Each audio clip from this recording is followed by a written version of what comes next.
Let's do some more Arena Cube. All right. Yeah, let's do it.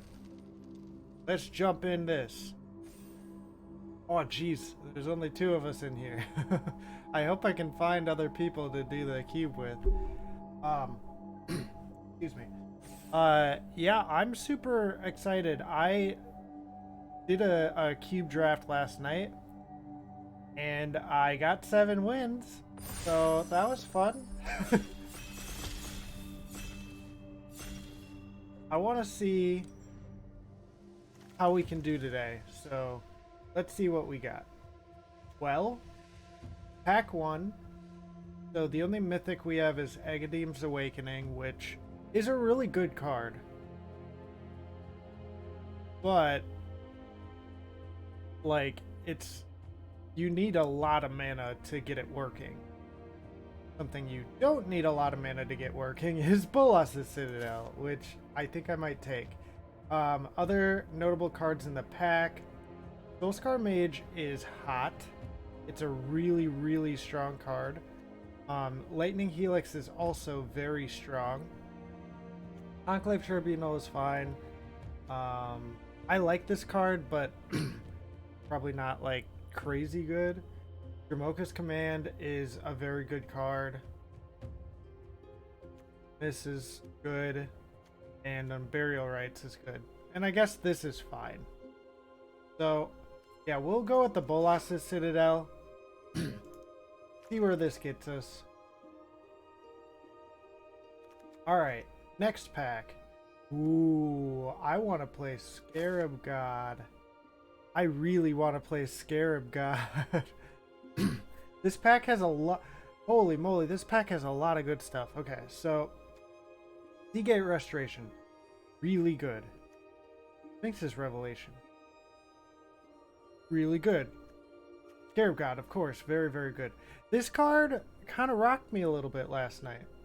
Elspeth Conqueror's Death. Extremely good. Like, honestly, if the Scarab God wasn't in the pack, I think I'd go for the EC. I might even still go for the Conqueror's Death.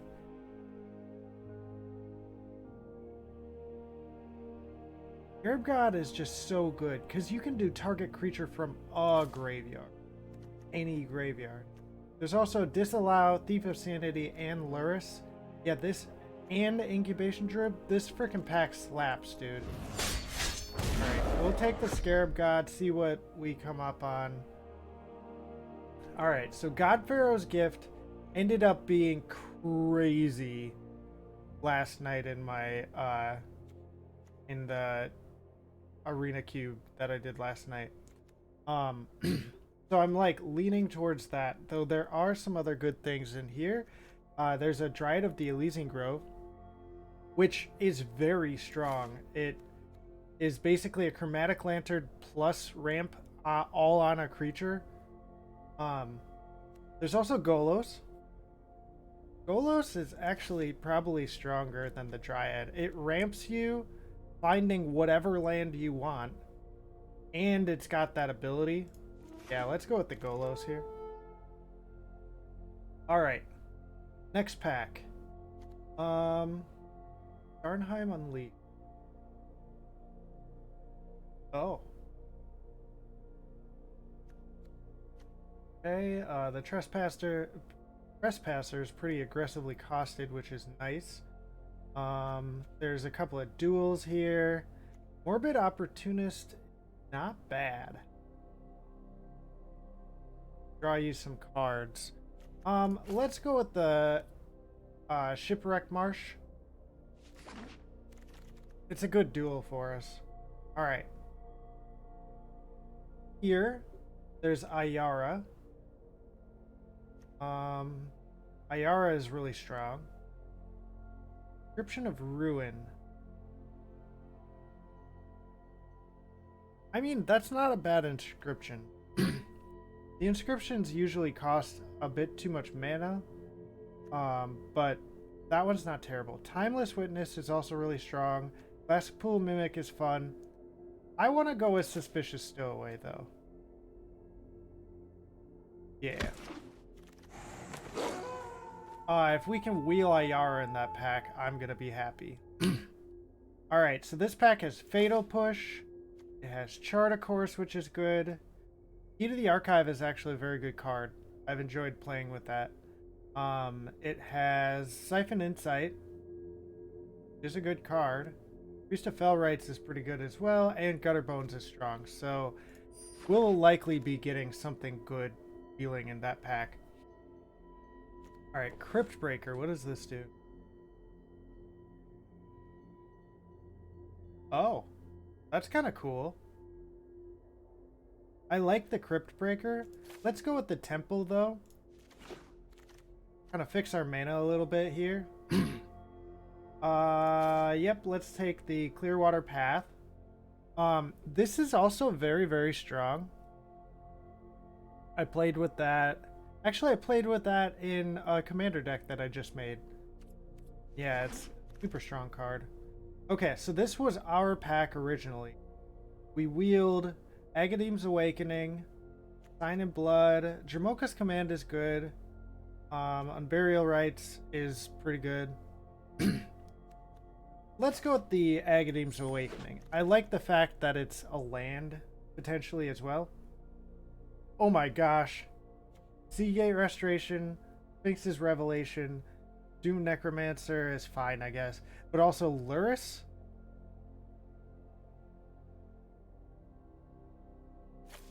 Let's take the Luris here.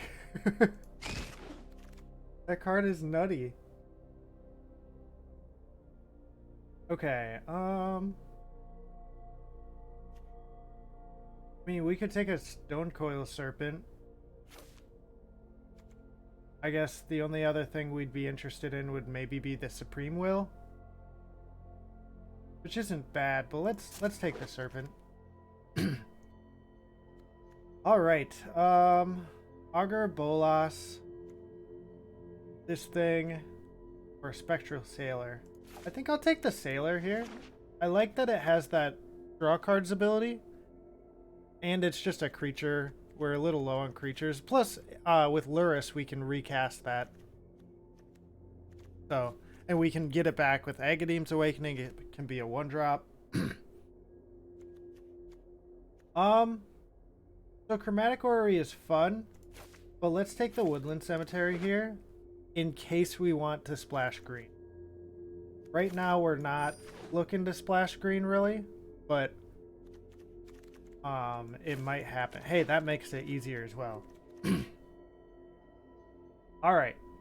History of Benalia is really aggressively costed, but not in a color that we want to be playing in. Holy cow, look how many mythics there are in this pack. Overwhelming Splendor. You get this down and your opponent can't answer it, it's game. Realm Cloak Giant is good, it's a board wipe. Lolth. I saw a lot of people playing this card last night. It was really, really strong. So I'm gonna just tag it. Seka is really good. Ulamog. You can get to 10 mana. That thing is nuts. And then the rest of the pack is like lands and a few things. Yeah, this pack is kind of insane, actually. Yeah, I think I'm gonna go with the Lolth. I'm hoping to wheel maybe Zagoth Triome, Ulamog, maybe even Volvo. Envy the strong, for they consume the weak. Alright, let's see. Do we have many enters the battlefield abilities? We have Golos's enters the battlefield. That's it. So Thassa would maybe not be super strong. There's Blood Artist here, which seems like the card that we want. Yep, this pack is significantly less strong than the pack that we opened. Not to say it's not strong, it's just significantly less so. So Ashiok is fun. Ashiok shuts down graveyard strategies, although it's kind of a non-bow with the Scarab God. Baleful Mastery is strong.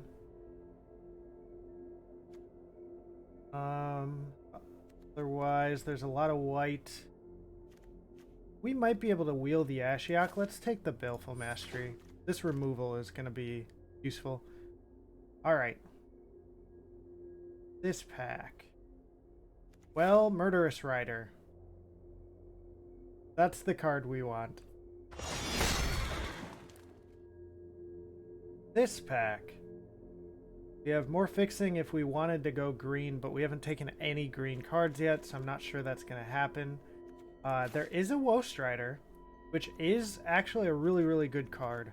So yeah, let's take that. Stack Outlet. So here, I guess Teferi's Tutelage is fine. There's Ebon Death, which is fine. There's also the Great Henge and Memory Deluge. The Great Henge is just busted if you can get that out onto the battlefield. Memory Deluge is also very good. Let's take the Great Henge. We've been thinking about moving into green a little bit anyway. Let's take the Great Henge. Alright, so here we have Muldrifter, which is super strong. Phyrexian Arena is extremely strong. Alright, how many cards are going to be left? 1, 2, 3, 4, 5, 6, 7, 8. Alright, so we're hoping to wheel Pathway, a Muldrifter, a Gilded Lotus, or an Elvish Reclaimer. Maybe even Willowhaven, but... Alright, this pack, Obosh. How many odd CMC things do we have? We have quite a few odds, honestly. You could possibly play the Obosh. There's also just God Eternal Bantu, which is busted, and there's Stitcher Supplier, which is also quite busted. I'll take the God Eternal Bantu, I think. So here we'll take the Volvo. This card is frickin' nutty. Rex Age sounds good. I don't know. What else do I want out of this pack? It looks like red is quite open in this direction, at least. I guess we'll take the Terramander. Now, yes, Censor. Ooh, this is a good card. Explorer. Alright, we'll take a Breeding Pool. That works for us.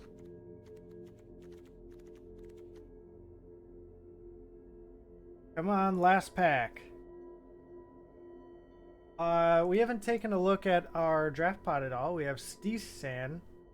We have Brewmaster L. We have Hewitt-Gofen, Hunter, Thick Biscuits, Peter Parker's Pickle Patch, and Birdis. I don't know what it just took. Willowhaven. Okay. Well, that card's not terrible, so I guess fine. So this pack now, Time Warp is strong. Pez is strong. Nimble Obstructionist is not bad. There's also Hinterland Harbor, which would be good for our deck. Paradise Druid would be good.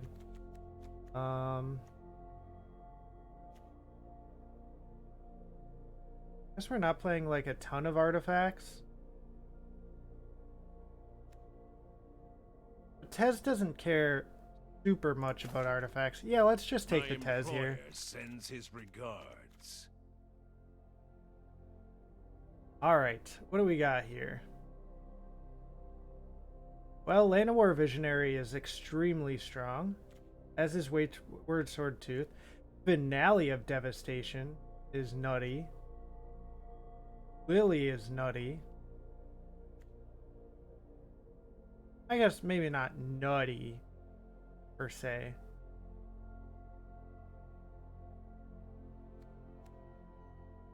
I don't know what to go with in this pack. There's also a Dreamroot Cascade, which is a good card, and Sky Sovereign.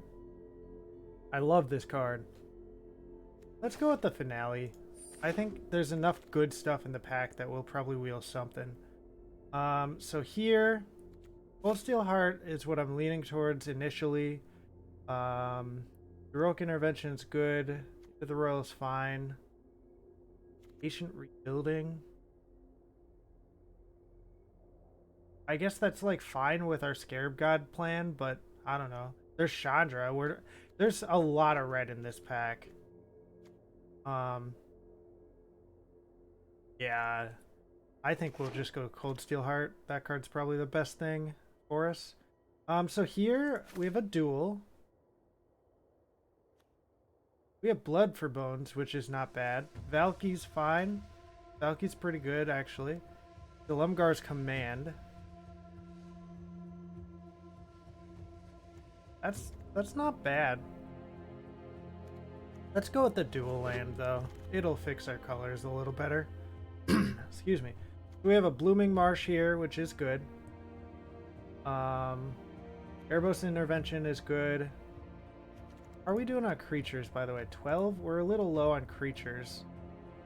This is a creature that we could play. That's not bad. From your graveyard, okay. Bonder's Enclave is pretty good. Or just Elrond's Epiphany. I mean, that makes creatures if you foretell it, so let's grab that. Alright, this pack. Delver is good. Chainer's Edict is really good.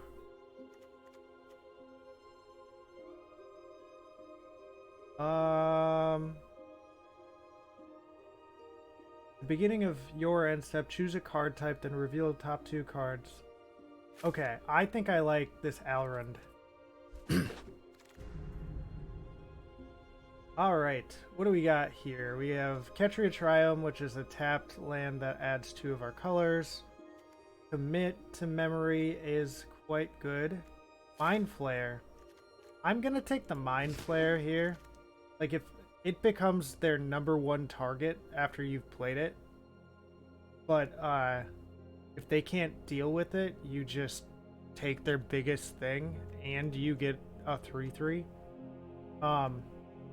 Here, I don't know. I guess I had this thing played against me last night, and it seemed really good.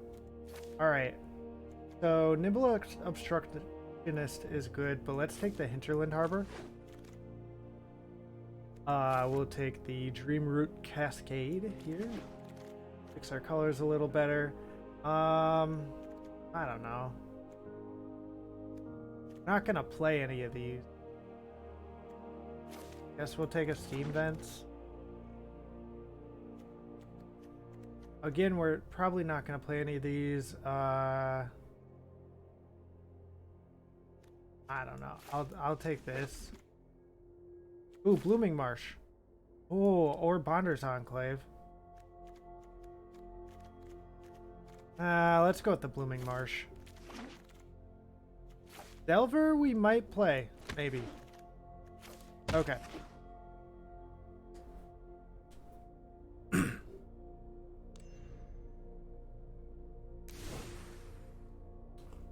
All right. What do we got? What do we got? Well, we could make Luris our companion. I don't think we will, though. We could play a Steam Vents and a Temple Garden over each a forest and an island. I might actually do that just so that we can activate our Golos. Because we didn't grab any other way to... Yeah, I don't think we did. So I will add these two, taking out a... Oh, it already did it for me. Thank you. Okay. How'd we end up on creatures? 14. That's a little low.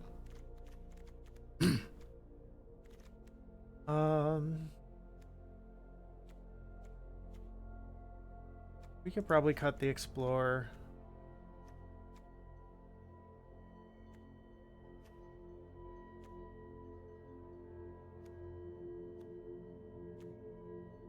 Volvo is gonna be awesome, or Volvo, Volo.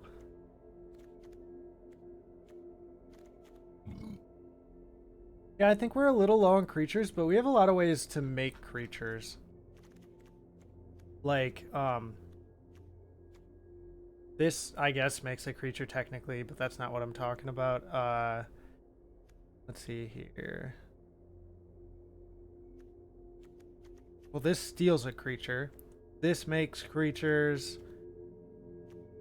This makes creatures. This makes creatures. This makes creatures. Yeah. Okay, so we had to cut 3 more cards. I guess we could cut Chart a Course. It's card draw, but like we have a lot of card draw already anyway. And it's probably our worst card draw. This exiles a creature or planeswalker. Okay.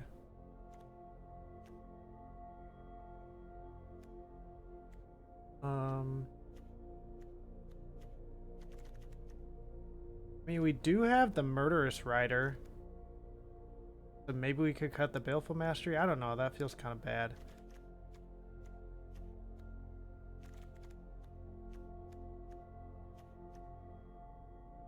Stone Coil feels like it could be really good. Because it's a reach creature, so it blocks flyers. It has trample, so it gets over, like, tokens. And it's X-costed, so late in the game, if we draw it, it'll still be relevant. And early in the game, if we draw it, it's relevant.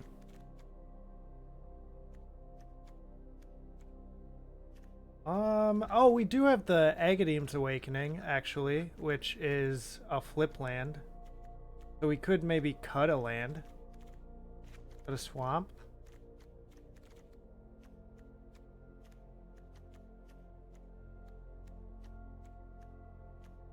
Yeah, let's run a 41 card special. Alright. I'm going to throw on the new Exquisite Sleeves that I just got.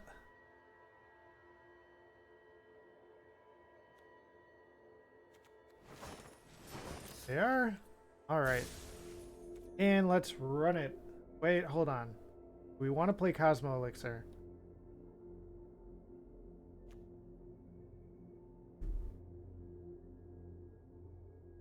I could see it gaining a lot of life.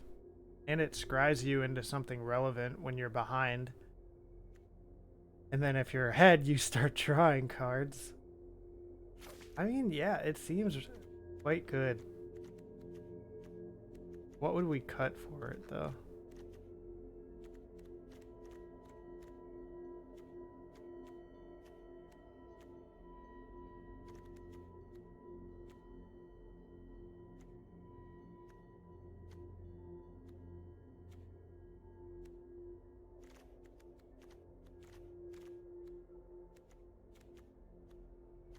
Man, I am afflicted here. I mean, we do have this Bolas' Citadel, which, granted, is quite strong, but we don't really have much life gain in the deck aside from the Cosmos Elixir. I guess we have lifelink on Murderous Rider, lifelink on Luris.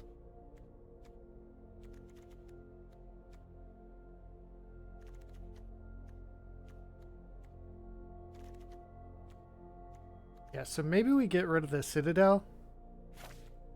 Just because, like, I don't know, like, maybe it'll get us, like, 1 or 2 cards off the top. But then we're probably not going to have enough life to keep going, so... we also have Blood Artist, actually, but... You know, I think the one thing that this deck is missing is a board wipe. Which, honestly, I think I saw, like, 1 or 2 in white early on in the draft. But that was about it. Wait, hold on. It says... Oh, that's because of Luris. Okay, yep. I was looking at these colors. I was like, why does it say white? Anyway. So I'm a little worried because we don't have a board wipe deck. But...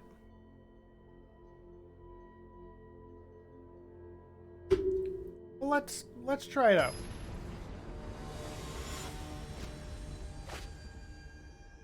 If it goes horrible, we can just try again. Alright. We've got the sauce. We have stuff to do. We have lands. Let's keep it.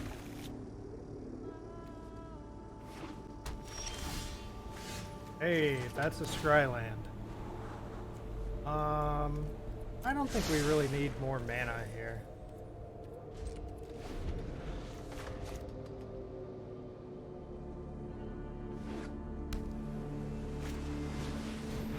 Barrel.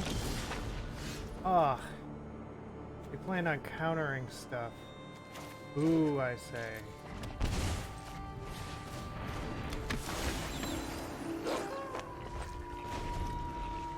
We drew Volo, which is good. We can possibly get, like, double Rex Sage off of it.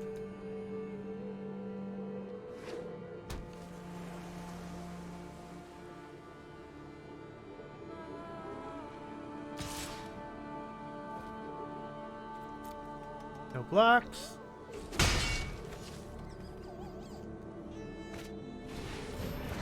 Elite Spellbinder. Okay. What do you want to make more expensive, sir?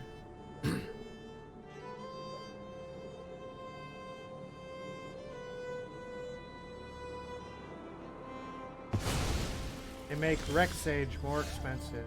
Alright. Well, let's go ahead and play the... Well, let's actually go to combat and hit first. Draw a card, then discard a card. We'll discard the Botanical Sanctum. We're good on colors, and that always enters tap now. Let's play the Greenroot Cascade, and then let's just pass the turn so that our dude flips. We could have cast the Stonecoil Serpent there, but I think we want our dude to flip so that we start just drawing cards. We'll take 4.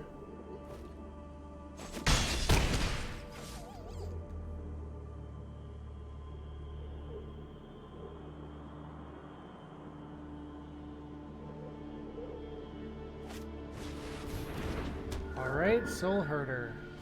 That will allow them to exile another card from our hand. Likely Volo, I guess?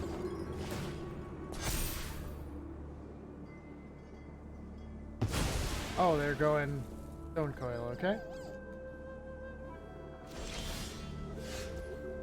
Alright, Finale of Devastation. That's good. Let's go next. Let's hit him with our werewolf. We're bouncing it back to our hand, okay? So let's play that and throw down Volo.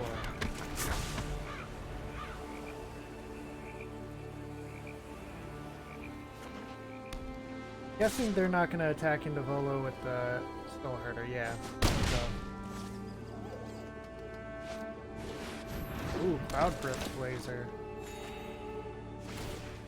Yeah, they are going to get a lot of value out of this. They're going for the Spellbinder. They want to see what we drew.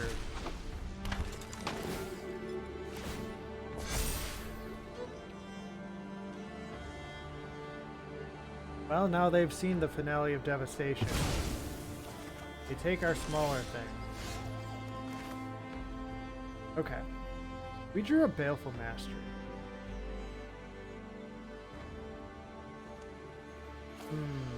Well, we're probably not going to spend more than 4 mana here, so this can enter tapped.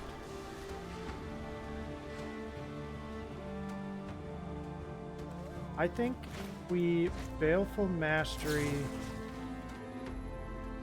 the Soul Herder.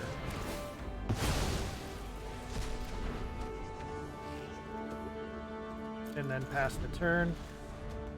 They have flyers now, but we're going to be playing our Stonecoil next turn.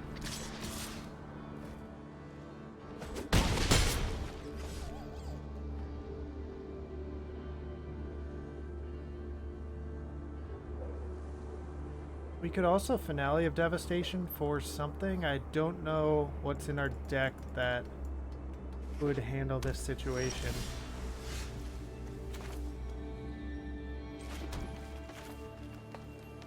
Alright, we're gonna do X4.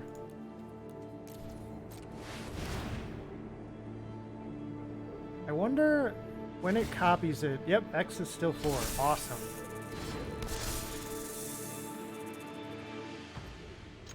And we'll go in with Volo.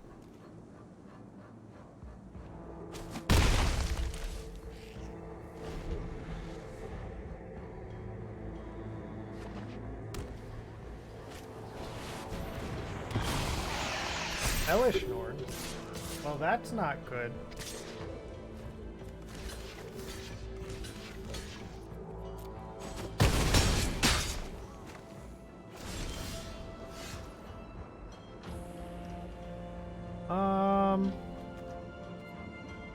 Yep, so we're just dead here. Let's see what we can finale for. X of 4. Well, we could get Volo out of our graveyard. Let's search our library, though. We could get, like, Blood Artist, Luris. Yeah.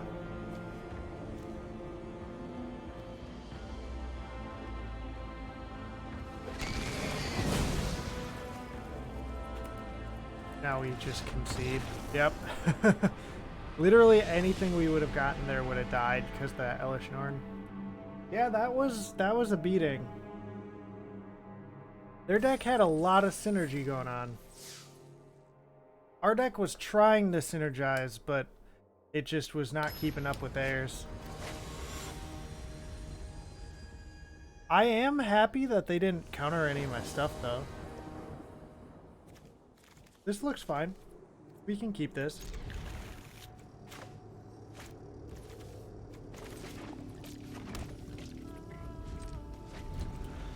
We'll pass the turn. We're not playing a 2-drop here, so we can play that and pass the turn.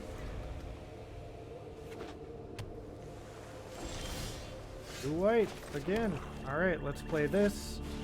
Cast this for 3. It'll get countered. Yep. Okay.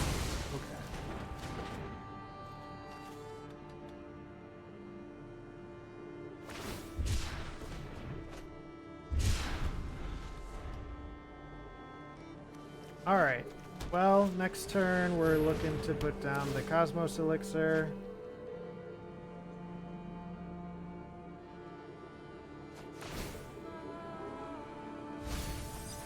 Oh my gosh. To get 2 of our best cards. Okay. Yep. Whatever I put at the top is going to get milled by them, so let's put it at the top so that it gets milled by Teferi, because we don't really want that. Do the archive.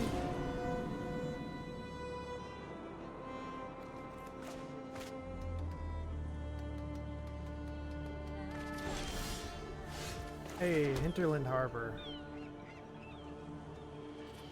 We could play a Bantu and sacrifice some stuff here. I think we do that and sacrifice like 2 lands.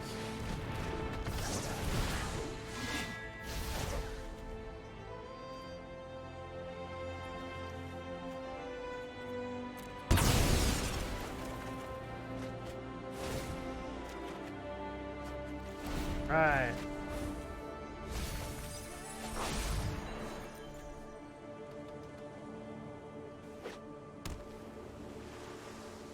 Well, 21 cards left in deck. Demonic Tutor, oh boy. Oh, and that's what they got off their key to the archive. Well, that's strong. They're going for the mill plan, boys. Well, let's see here. What are we gonna do this turn? We could Woe Strider, Suspicious Stowaway.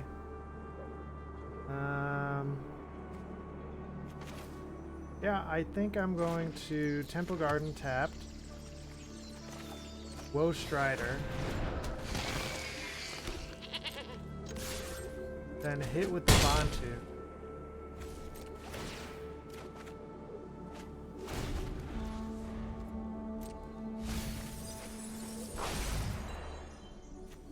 16. We're at 16 cards left in library. Oh gosh, oh gosh, oh gosh. And they're gonna draw, which will mill us 2 more. Yep. There's our Luris. Did he already get the Agadeem's Awakening? Yep. And the Scarab God, which I think is all of our ways of reanimating stuff.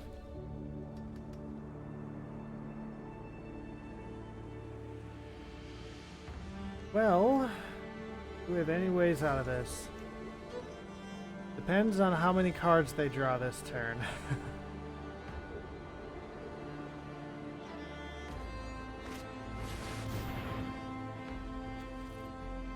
Elspeth Conqueror's deck, okay.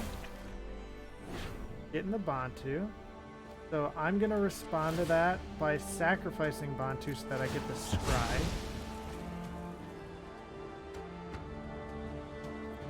Take action to put Bantu back into the deck. Get the Scry, we don't want that.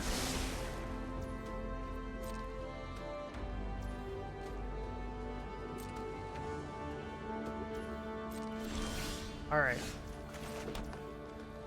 So let's play out Volo. Yep.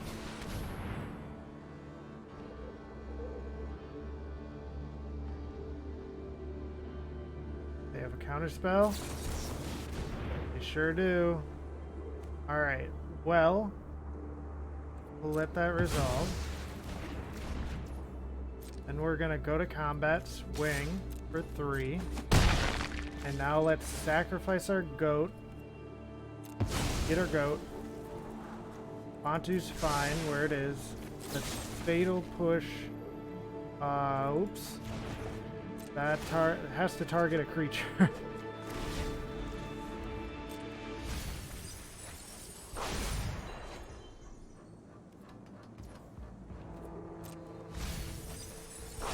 Well, they need to draw one more card here to kill us.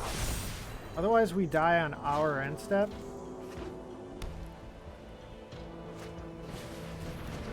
Oh, that's a way to draw a card. Yep. Yep, and with that I'll just concede. Yeah, they made kind of a cool deck. I haven't seen a mill deck in Cube yet. Well, we're getting rocked here, boys.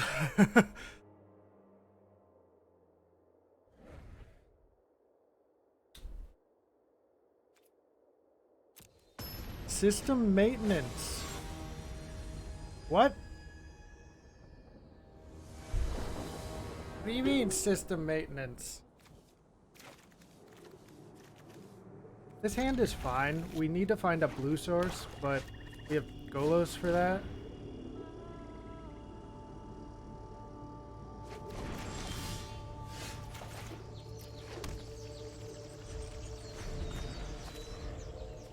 Okay, so they started off with an Inquisition of Kozilek. We'll just pass the turn.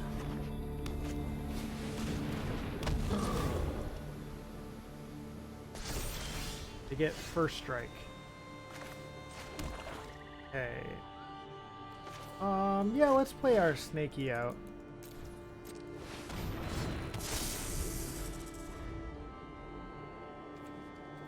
So we have the Agadeem's Awakening,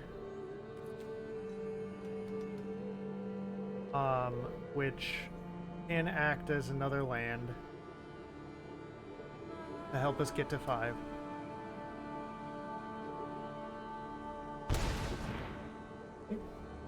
They take Golos.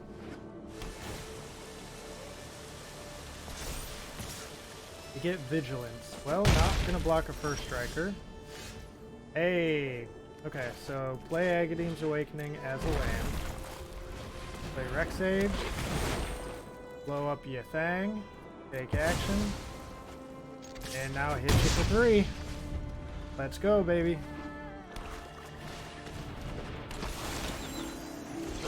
They play a suspicious stowaway of their own. Okay, well, I'm gonna go to combat and hit.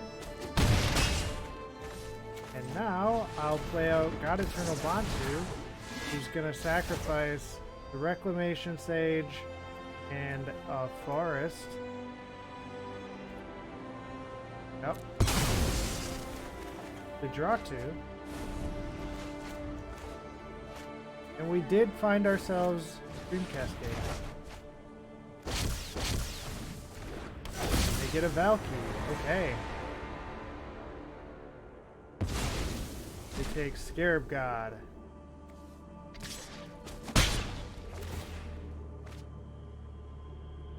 Oh gosh, that's actually really bad for us because they can make that Valkyrie into Scarab God now. Hey, let's go, baby. Actually, no, we're just gonna pass the turn. This might be a little risky.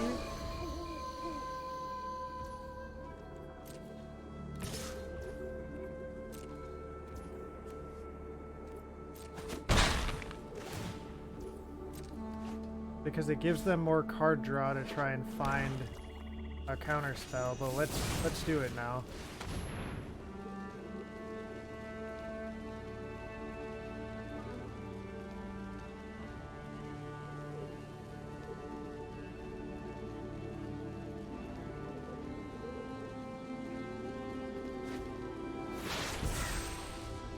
They foretell a card in response.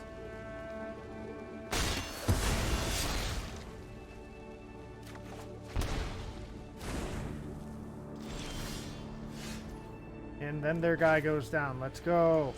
Alright, Scarab God coming down. Yeah, baby.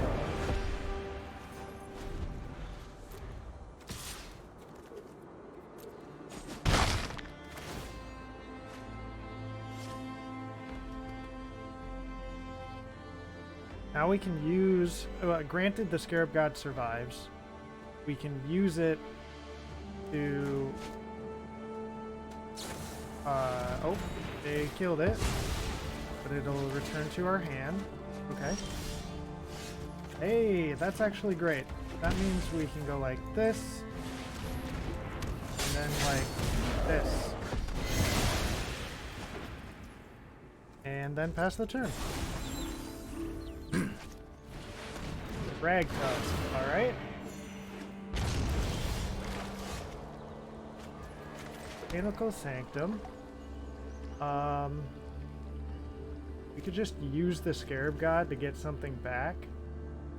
So let me read this. Exile target creature card from a graveyard. You get a copy of it except it's a 4/4.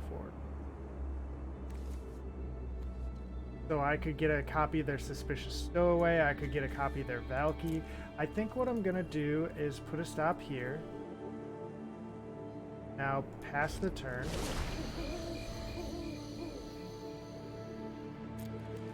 And now I'm gonna say pass so that they draw, and then I'm going to exile Valky.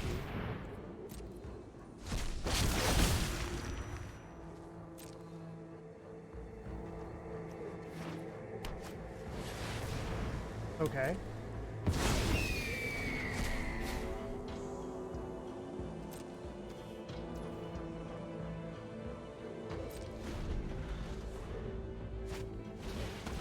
Oh, great. They top deck Demonic Tutor.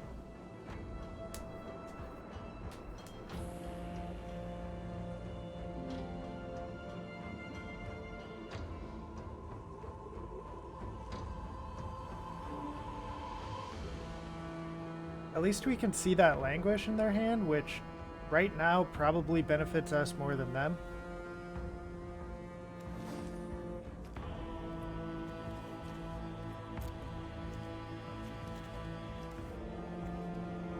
So we could get back a Crystalline Giant, a Suspicious Stowaway, another Suspicious Stowaway, a Golos, or a Rex Sage. The Lumgar's Command. So they're giving Valky -3/3 until end of turn, and they're bouncing the Scarab God. Okay.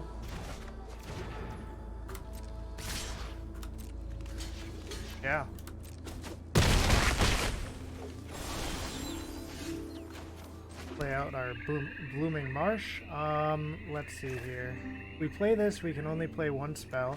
I think what I'm gonna do here is play this out, and then also play this out as a 4/4.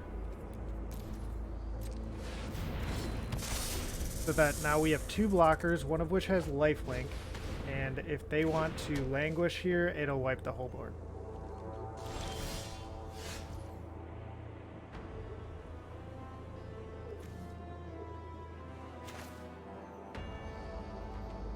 Okay, so let's play out a Woe Strider.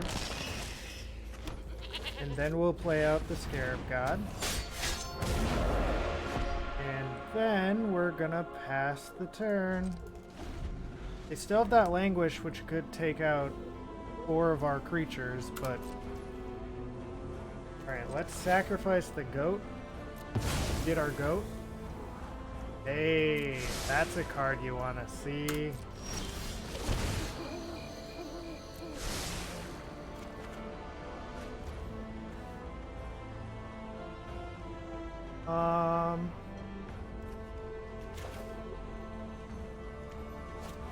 One, two, three, 4, 5, 6, 7, 8. Well, we could just activate Scarab God twice.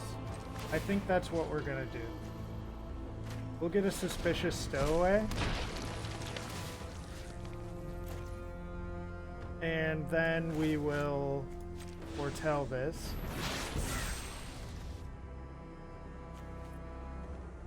And then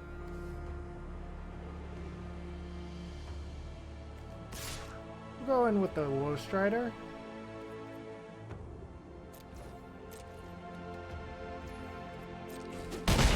They take it. Icy Manipulator.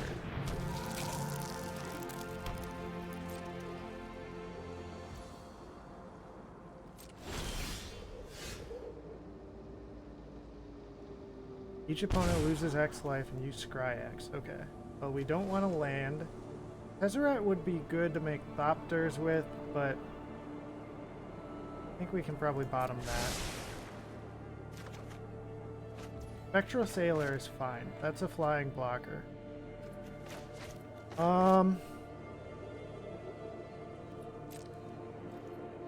Let's just go to combat. Swing, swing.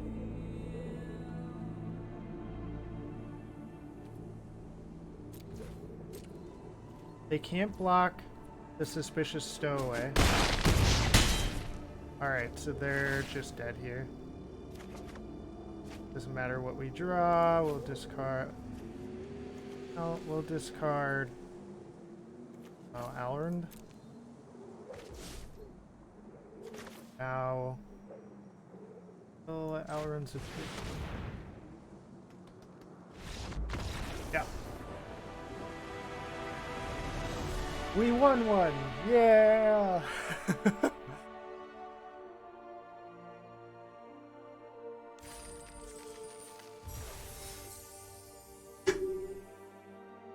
Let's go, boys. Let's run it back, baby. Run it back.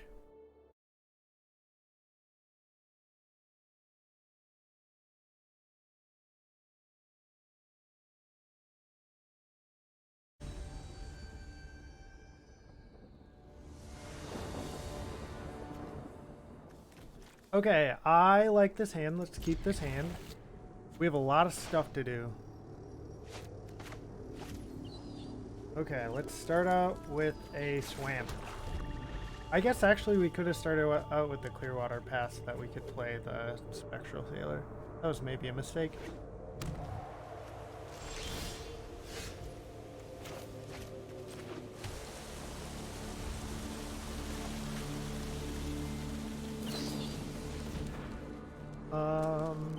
In response to that, I'll Spectral Sailor.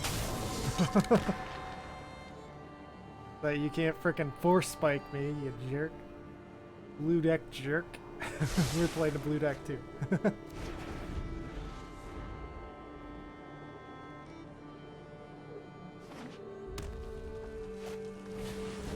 Yep, barrel's coming down. We're gonna fatal push him.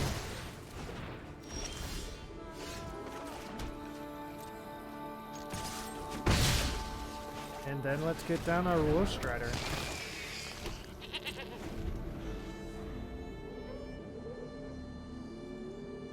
Whoa, Strider. Okay. We'll scry one. We're looking for a land here. Arab God. Yep, nope, we need a land. Yeah, we'll keep our Spectral Sailor. Alright, well, Lyris is fine. Go to combat and swing with the team.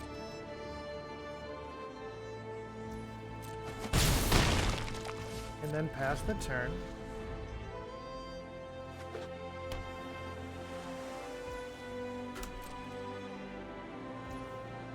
Okay, I think I'm gonna Woe Strider away the Spectral Sailor. I can replay it with Lyris.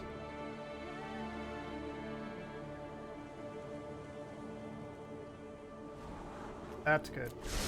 I mean, it's not like amazing, it enters tapped, but it's a land.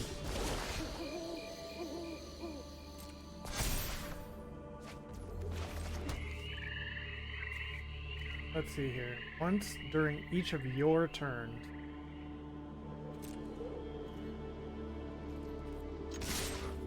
I'll go in with the team. If he wants to block and trade with something, that's fine. He doesn't.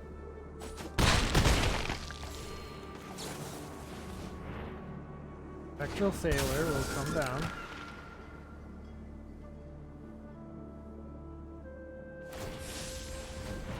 Cycles Magma Opus for a treasure.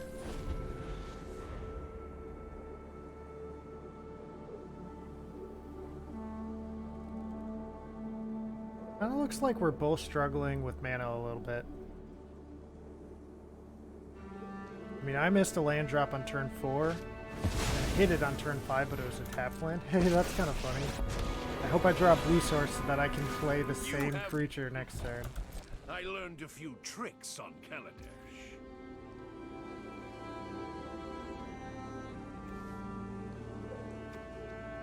I think it's worth spending the Spectral Sailor to scry here.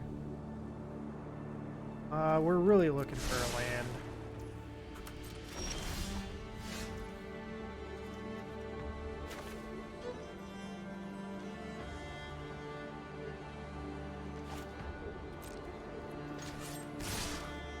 Team is going in. At Tez. They blocked both of them. Okay, that's fine. Now let's Cosmos Elixir, and this will just propel us into the end game. Gonna draw us a card every turn.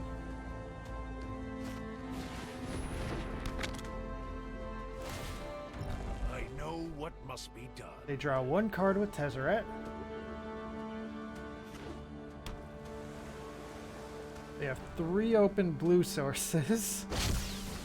Poppet Stitcher, okay.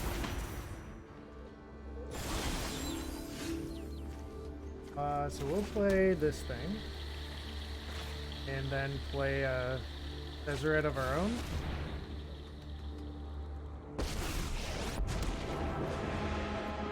And we'll just make a Thopter.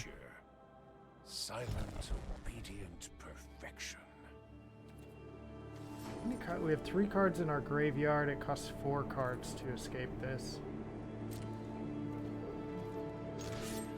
Yeah, let's go in at their Tezzeret.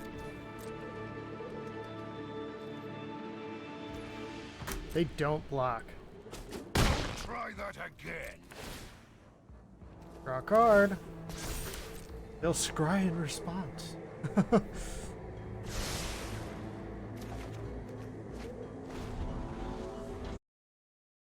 Oh.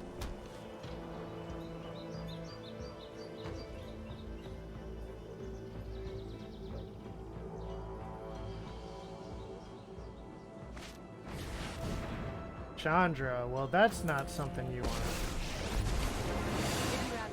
Guessing 3 damage to each non-elemental? Yep. We'll sacrifice this in response. This scry. Stone coil, probably not necessary. I always wanted to make a really big fireball. A master builds with ease.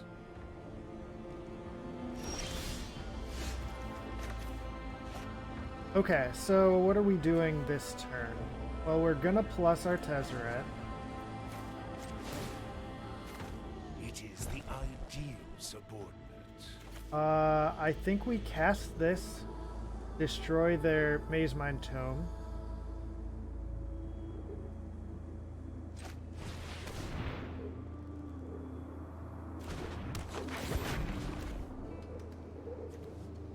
Which they should activate in response, yep. Take action, yep. And then I think I'm going to foretell this.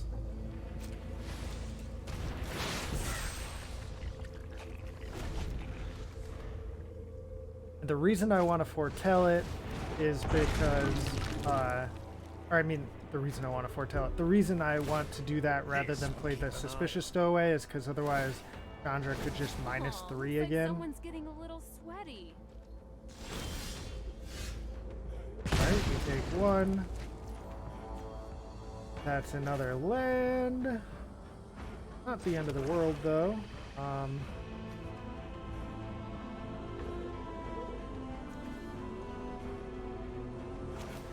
Well, we could finale for 5 here.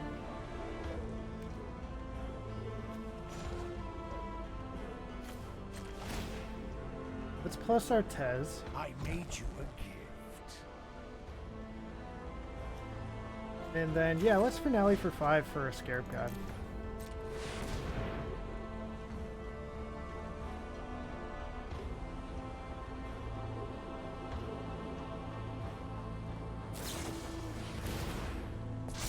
I figured they had a counterspell.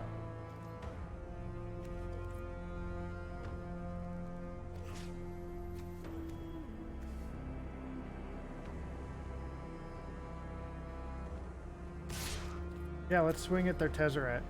They want to block and trade, that's fine. Draw that finale. Let's see how you respond to genius. Yeah, this Cosmos Elixir's been Is it putting just in me, work, or is dude. it getting a little warm in here?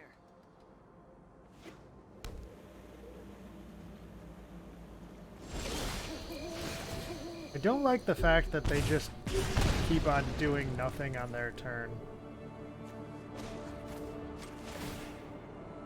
Plus our Tezzeret.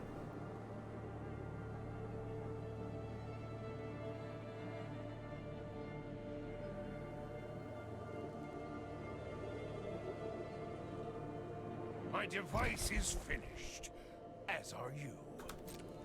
Go to combat.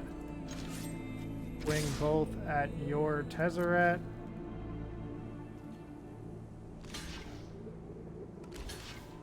They're blocking, okay.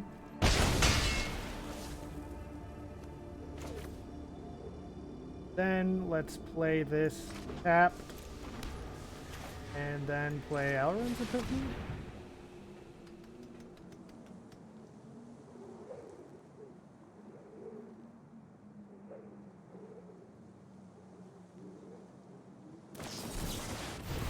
Thassa's Intervention, okay. We draw a card. It's a Blood Artist. Oh, looks like someone's getting a little sweaty.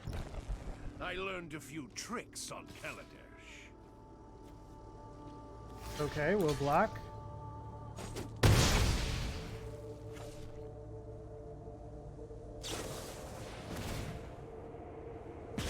Alright, they use their last card in hand to do a bunch of damage to Tez. Okay. Let's see here. So we could Finale of Devastation for something big. But also Golos.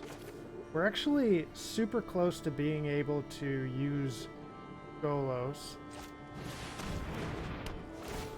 Let's throw down our Golos and go find the last land that we would need. They're tapped. Is fine. Let's also Blood Artist and It is the Tezzeret. subordinate. And then let's keep that in our hand. That can probably get us a lot of value. Yeah, let's go in at Tezzeret. They'll probably block with their Thopter, yep. Double Blood Artist triggers.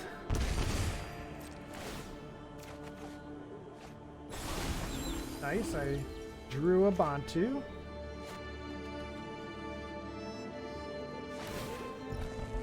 They draw a card with their Tezzeret.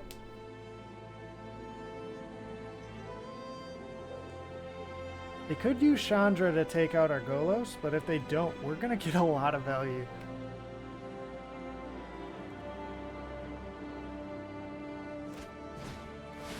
Oh god, oh jeez. Oh jeez.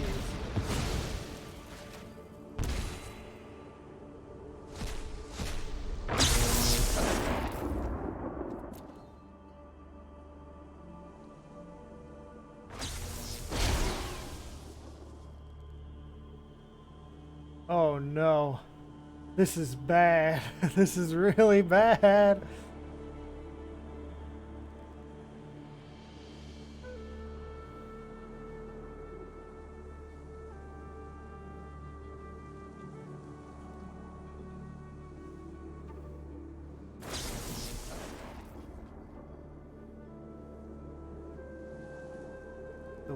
They don't have Delirium anymore.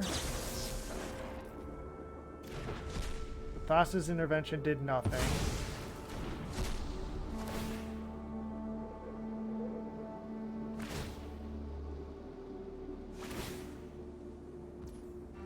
Okay, we're gonna hit the Resolve All button. You'll regret this. So this was a really bad card for them to draw. Enough! They didn't kill off our Golos, although they could still use Chandra to kill it off. Nope, they're just gonna plus their Chandra.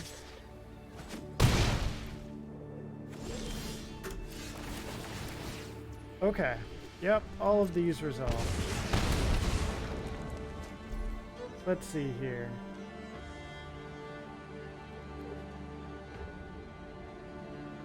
If we Agadeem's Awakening, that's 1, 2, 3.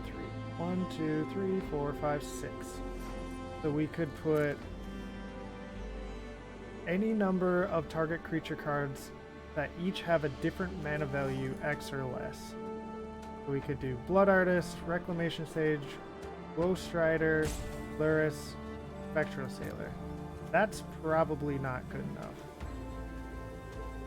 We could use Golos. Think I'm gonna use Golos. Okay. A tap land here is fine. We will exile their... Oh gosh. Tezzeret because it's card draw. Chandra because it takes care of anything they want. Ashmouth. I guess we'll do Chandra.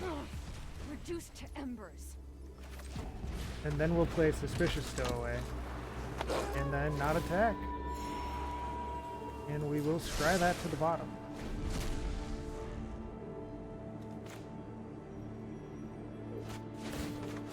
I know how this ends.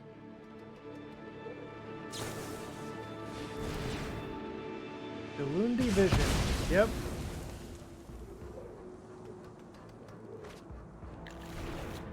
Look at that hand. They have so many cards in hand now. They foretell a card. Okay. They just pass the turn. Don't even attack.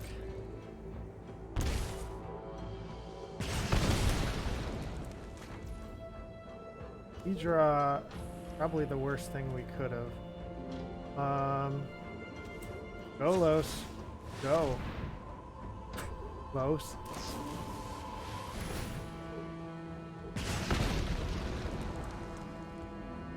He, in response, tries to, then draws 2, and shoots our Golos for 2.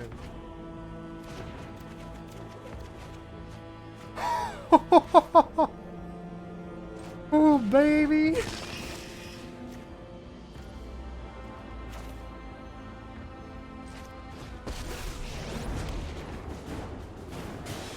You require my aid. My will cannot Arab be God denied. coming down. And then with that, I guess let's throw down a Cold Steel Heart. Naming, I don't know, black. And now we will pass the turn. That can go to the bottom. Well, that was a hit. They have a lot of stuff in hand. They have 9 cards left in their deck, too. We only have 10, granted.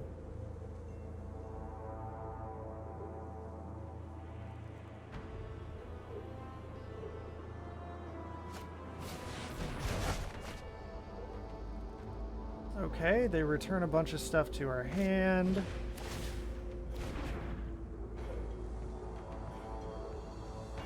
Do damage to any target, they'll take out our dude. Pity our time is over. Do damage to all these creatures. Yep. That was a good thing for them to do.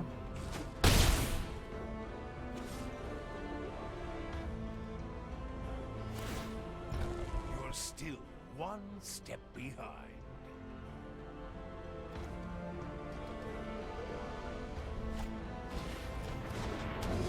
Charmander, yep. Andro, ugh.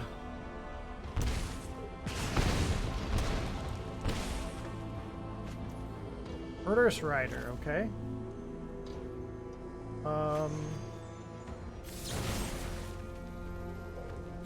That to blow this up. Hopefully Mind Flare. See what they do. Take control of this.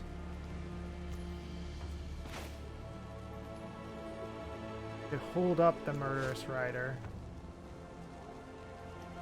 Play out Mr. Haka. Let's play this as a land. Let's see here. 1, 2, 3, 4, 5, 6, 7, 8, 9, 10, 11, 12. So we'll be able to Finale of Devastation for 10 next turn. Alright. End the turn. And 2 life. Oh. That can go to the bottom.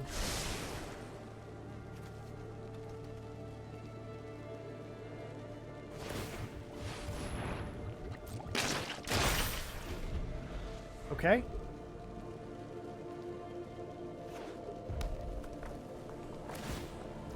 Yep. Cold logic will always win.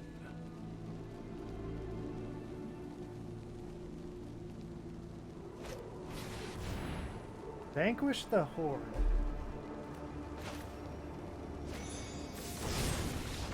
Oh, they scoop! We were gonna respond by shooting their Tezzeret. By the way, we're gonna respond by shooting their Tezzeret with the Murderous Rider, and then using the Ashmouth Dragon to shoot their face for 2.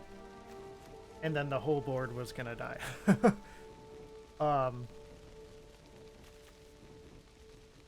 And then, yeah, next turn we were just gonna Finale of Devastation for 10, find something big, it would get +10/+10 in haste, and then swing in. Alright. We could have done the Finale of Devastation last turn, if I would have realized earlier in that turn. Oh, we leveled up. What do we get? We got 500 coins. It looks like for the remainder of the levels, we're not going to get any double prizes. think the last one was here when we got that card art and Crimson Vow Pack. But anyway, so yeah, we're ultimately trying to get here. This is like the most important thing left. Oh hey. Yeah, if I woulda realized the turn before that I could have played the finale by playing Agadeem's Awakening as a land, I probably would have just done that. I was a little worried about a counterspell in their hand, but I don't know. Anyway. Whoops. One of the wrong one. Alright. Let's go. Let's do this. Game 5. We're 2-2. Not too bad.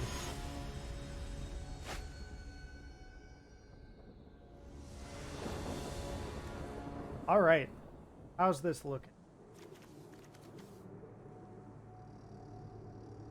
I mean, we have the Haka and the Suspicious Stowaway to play, both of which can help us find more lands to get to our top end. So I think this is fine.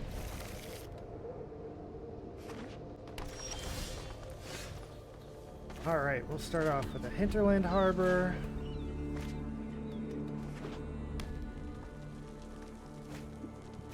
Foretell a card.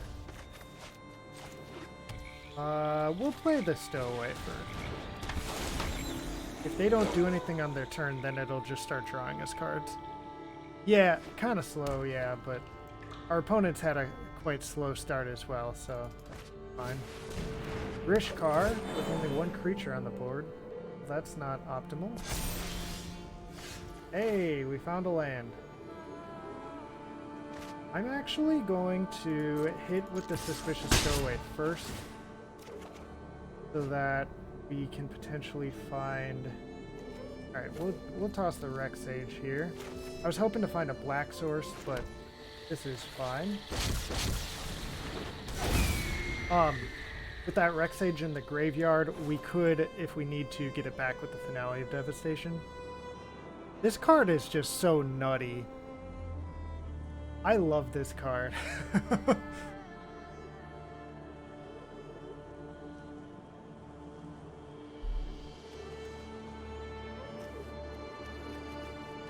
So we've got to find another black source here. We have 3 cards that each require 2 black sources and only a single black source.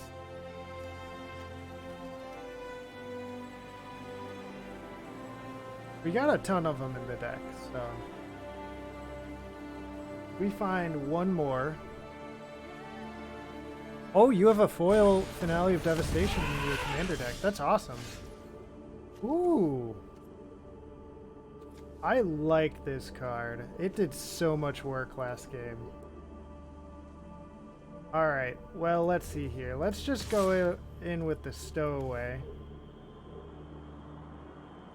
Well, we could probably go in with Haka, too. Let's scry first. That's good. Good. Hey, black source. I think we're just going to keep both of these. Well, we probably don't need it. Draw a card, then discard a card. What are we going to discard?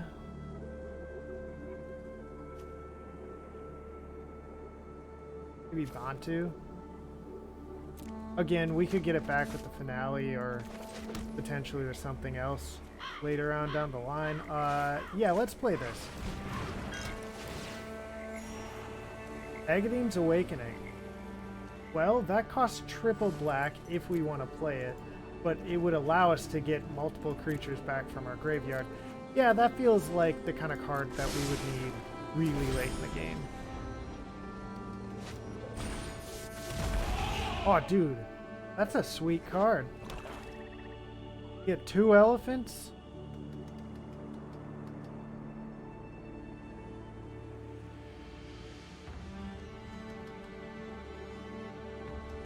They've got a lot of power on the board.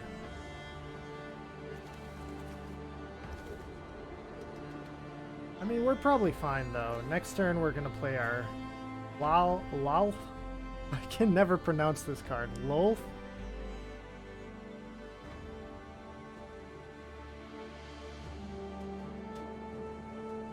We're gonna play our Spider Queen. That's who we're gonna play. Ooh, that card's scary. Why didn't they put him on that elephant?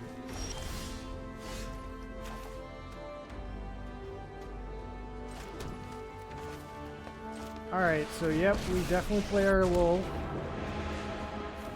Make two spooters. Wrench their hands and do what I demand.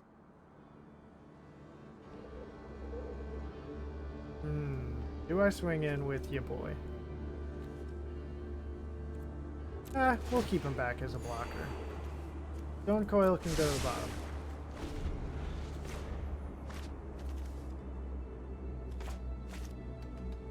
There we go. Alright. Garrick Unleashed. I am predator, you are prey. Accept your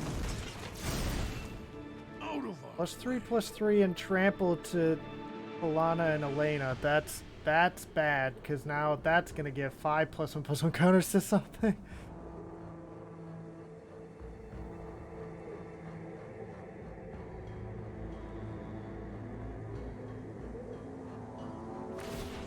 Yeah, this game's just kind of getting out of control.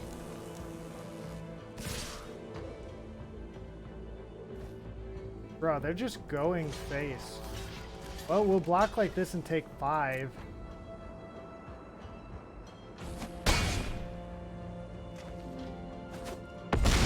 But that'll put 2 counters on our roll.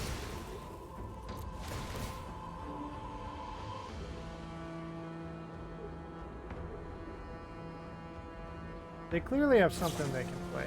Yeah, okay. Demon Soul, yep. You win this round. I will cull the weak. Okay, we could Baleful Mastery there. Yeah, they're getting out of control.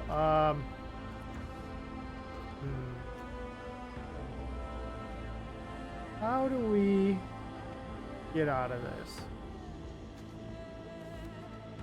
Like I said, we could Baleful Mastery here or here. And then I guess play Akka.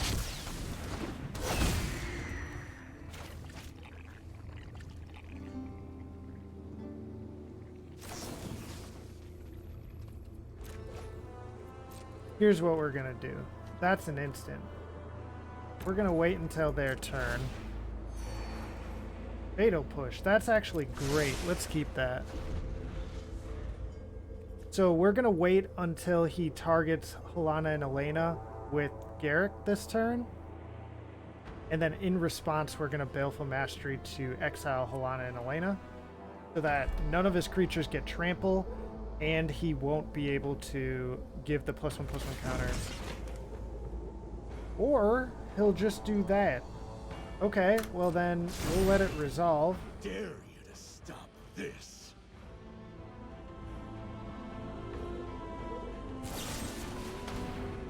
Okay, yep. See what else he's got.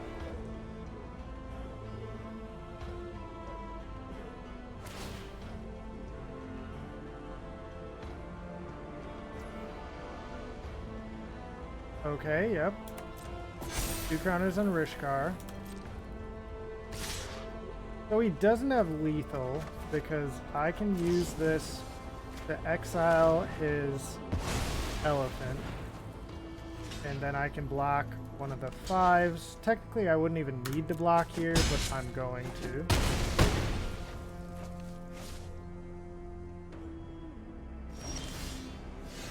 We draw our Fatal Push. We can Finale for 3 and then cast Fatal Push. Library? What could we get here? Well, we could get the Blood Artist. We could get a Murderous Rider.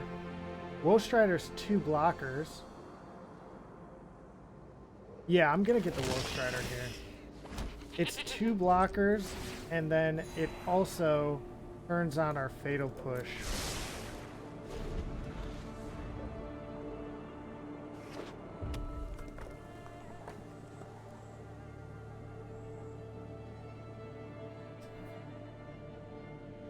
Yeah, this Cosmos Elixir's been doing some work here.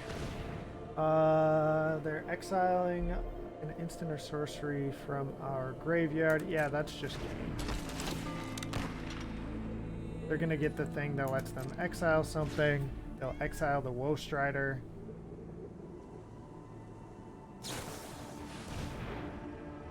So I could Fatal Push in response.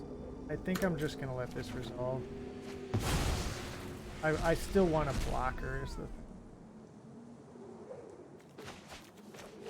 I could have used the Woe Strider, sacrificed the goat.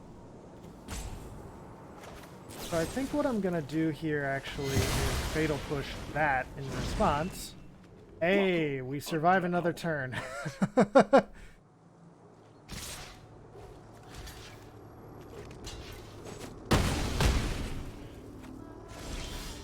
Well, we're holding on by a thread here. Yeah, I think they got us.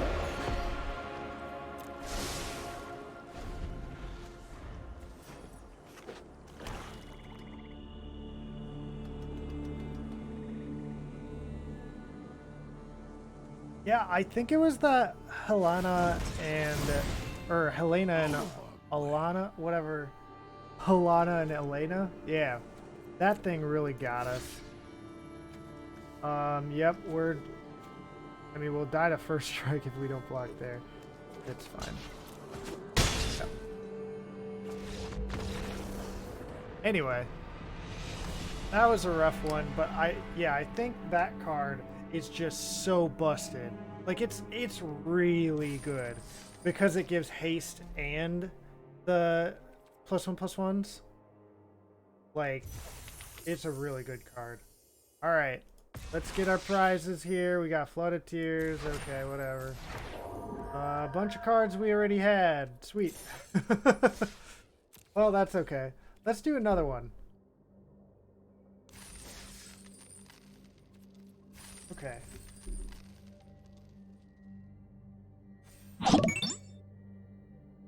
Oh, hey, Chris Frost. Thanks for your follow. So I have this thing on the channel where I open random set booster pack whenever I get a follow. So since you followed, I will open one of these. If you'd like to pick which one, you can. So we have Zendikar Rising, Kaldheim, Strixhaven, Forgotten Realms, Midnight Hunt, or Crimson Vow. Like I said, if you want to pick one, you can. Otherwise, I'll just like roll and figure one out.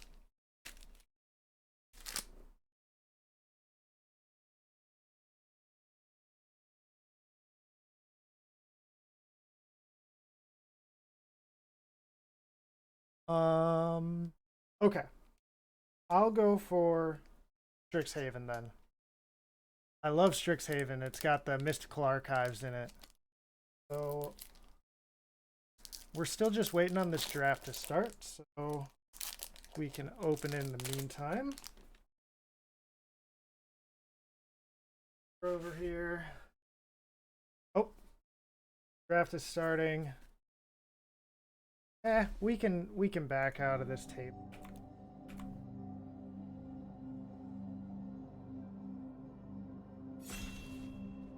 So, first up, we got... Oh, I know this guy. This is the art card. It's that Plex dude.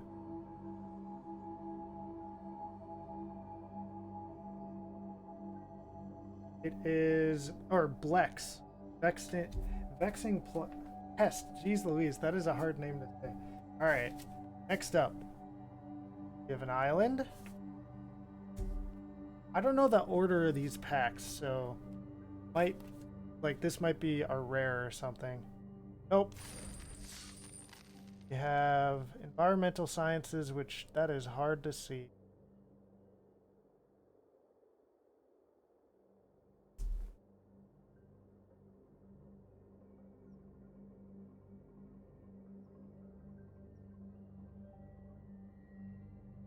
All right, next up is Bouldering Rock. Okay. Oh, there's a delay on chat. Got it. Didn't realize. Next up, Professor of Zoomancy. Oh, very cool. Oh, okay. I will still hold him up, but we can just kind of go through them like this. Find correct, cool. Man, I can't even read that. Ram session, okay. Ooh, we got a dual land. It's one of the campuses, Witherbloom campus. Sweet.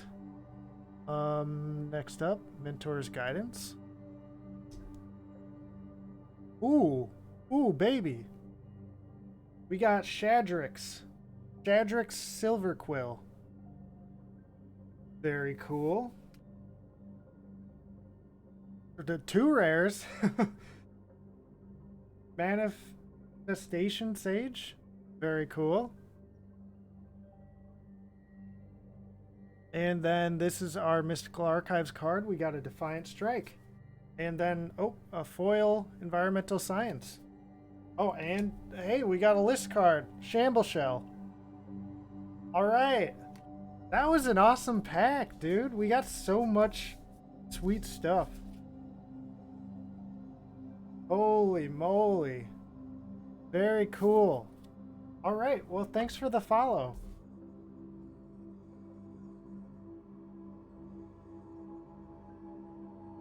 Hey. What's that? And head back over here. Yeah, that was a great pack. Oops. There we go. Okay. Yeah, that I'm surprised. Usually in the packs they have like two different themes in the commons and uncommons, and it seemed like we were going that route because we had a whole bunch of Witherbloom stuff, and then we got one random Mentor's Guidance, which is like that blue card, and then it just got right into the rares. And yeah, but we got a ton of awesome stuff. Wow. I'm really happy about that Shadrix. Because I can use that as a commander now. That's sweet. Alright. Very cool.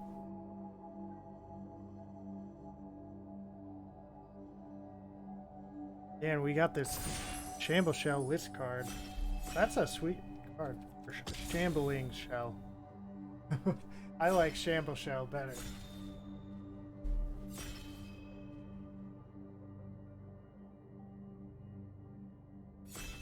All right.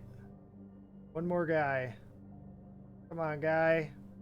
Let's play. Let's do another draft.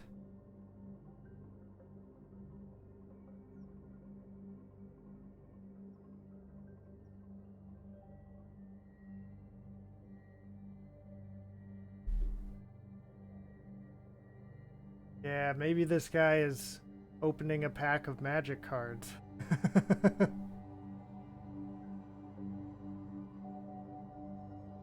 Hope it hits 0.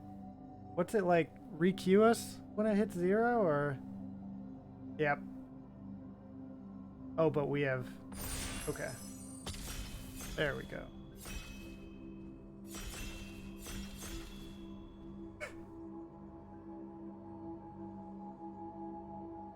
this the same guy just sitting here? Probably not. Yeah, when I just sat there, it like booted me from the queue. So it's probably somebody else. It's crazy that there's always just one person that isn't ready. That one person was me a second ago.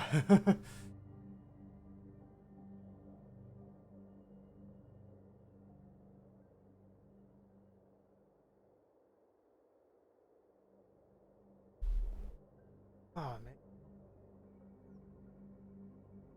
All right. We'll give one more shot here.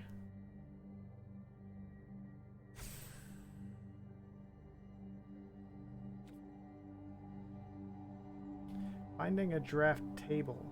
Not already at a table. I don't get this. Anyway.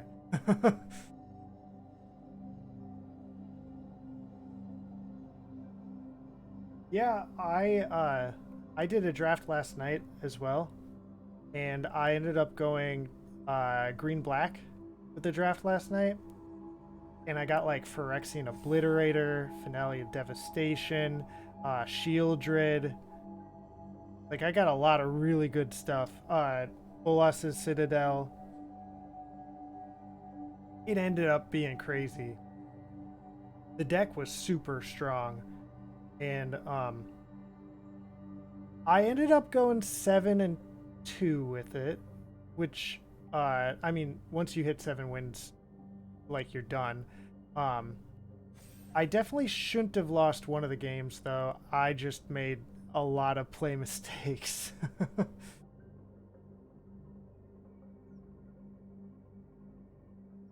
But yeah, green black is actually my favorite color combination.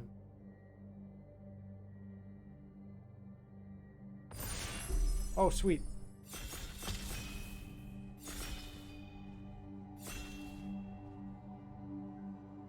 And it recently became green-black. It was green-blue for the longest time.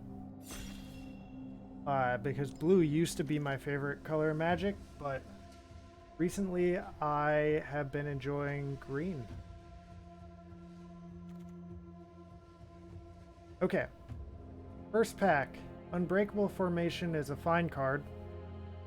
Nothing super special. I mean, I don't know. It's not really first pickable in my opinion.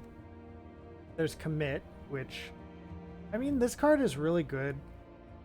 You can like deal with something and then the aftermath is really good as well. What does this even do?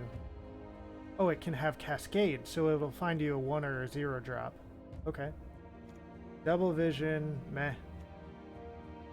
Gem Razor is very strong. Badrick is fine. Mirari's Wake is good. Could try to go green-white. There's a couple of duels in here. I could just take a duel here. But I kind of want to get set into a color before I start picking duels. Palaka Predation is fine. Yeah. Torch Spitter's pretty good, I guess, but we'll go with the Gem Razor. I think that's probably the best card in the pack. Aside from maybe duels. Alright. This pack. What do we got? Well, we have this thing again. This thing did a ton of work. There's dual lands. There's more dual lands. Insult to injury. Deals double that damage. Wow.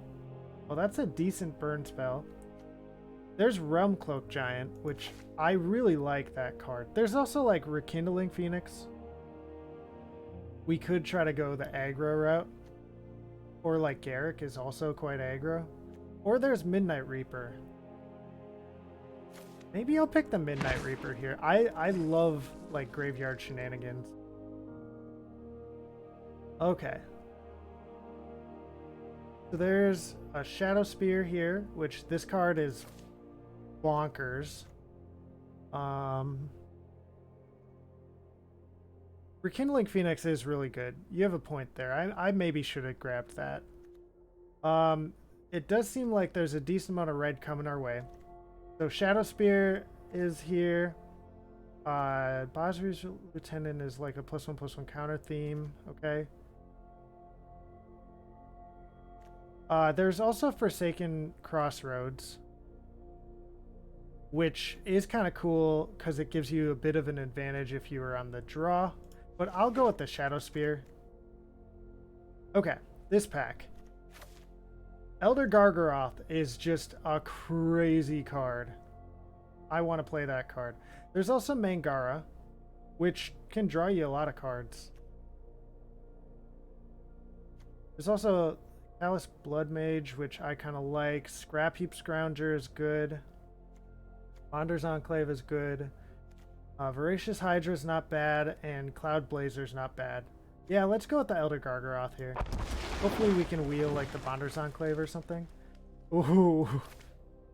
Well, I would take the Great Henge here, but there's a Demonic Tutor in the pack. How is there a Demonic Tutor in the pack? This is like pick 5. Okay, I'm taking the Demonic Tutor. Hopefully we wheel the Great Henge.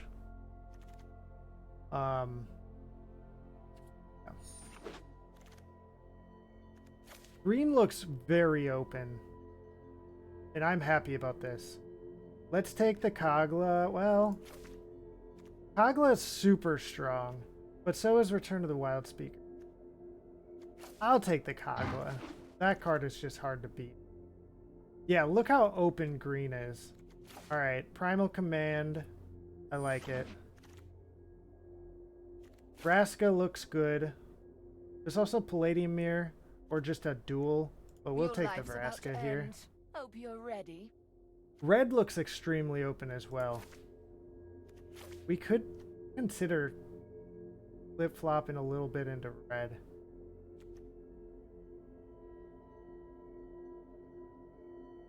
Let's take this Sunpetal Grove. I like the options that it gives us to take a duel here.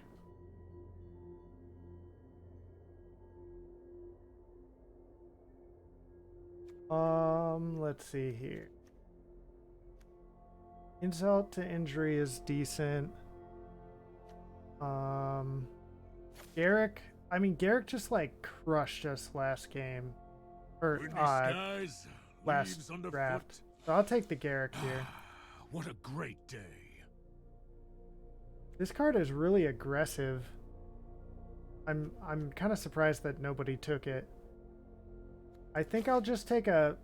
Well, this is like kind of ramp. Oops. Well, it just grabbed it for me. Okay, I think we go Bonder's Enclave here. This is good as well.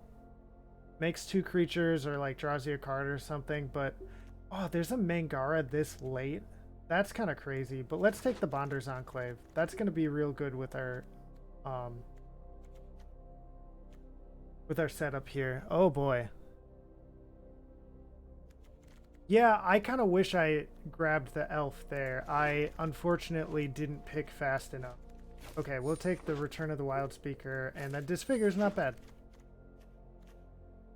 Ooh, Pelucranos, very strong. There's also Languish, which is very strong. Agrimauling is good. Lex is fine.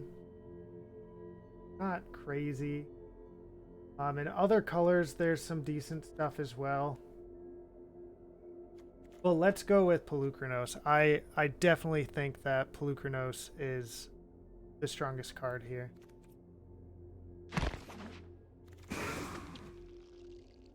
Vraska's Contempt is really good. There's also Overgrown Tomb and Grey Merchant. Yeah, we'll maybe hope to wheel the Grey Merchant. Yeah, Hydra God. Enough said. So I'm thinking we go Vraska's Contempt here. And then maybe we'll get like Overgrown Tomb or Grey Merchant on the wheel. Luris is strong. We don't really have much to play with it yet. We kind of need to get like a bottom end going. We could pick up the Luris and start building our bottom end.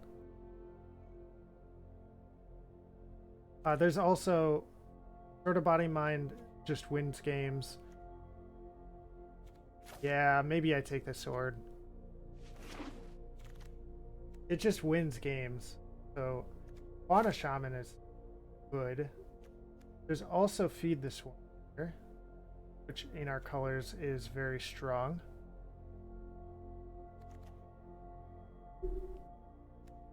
I think I'm going to go for the Fauna Shaman here. This can find us something to do. It can also get stuff into our graveyard.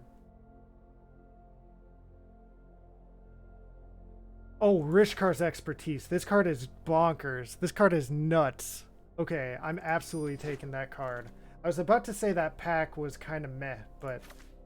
Okay, Fabled Passage is strong. We could get the Graveyard Trespasser, or even Reassembling Skeleton is good.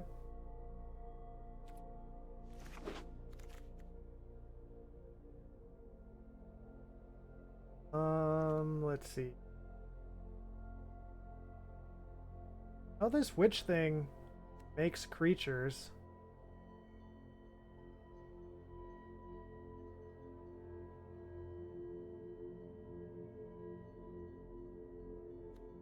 This card looks sweet. Let's take the Baleful Mastery here, though. That card is just too good.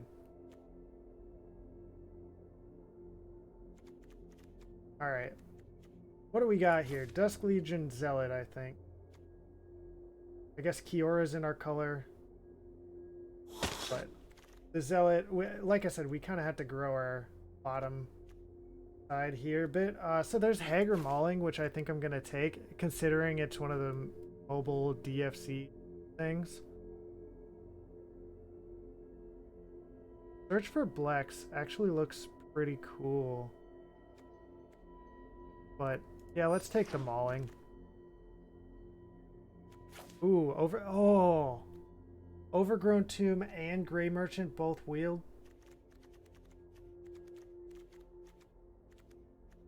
We don't have much fixing yet.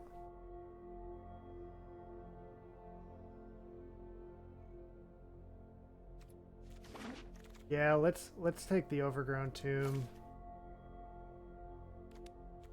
Damage to a player. Seek a card with mana value equal to that damage. It gives it trample. I don't know. That might be kind of fun to play. I'm gonna grab this Unburial Rites here. We can possibly splash white for it.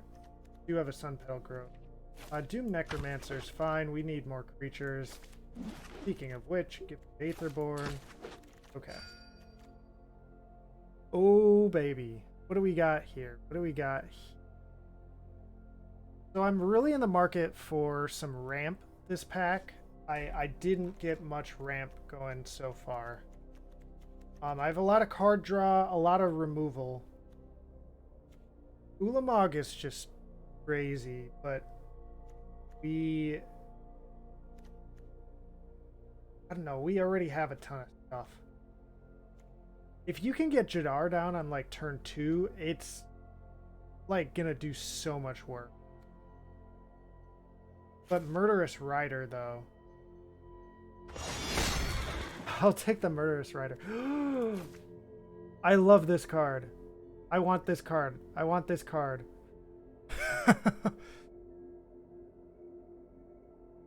That true. Ulamog on Burial Rites would be kind of nuts.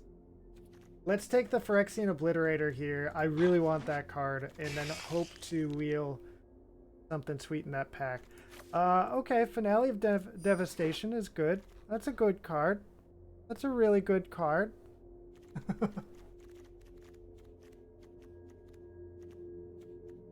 Yeah, we still need that ramp that I was talking about, though. So we have a ton of removal now.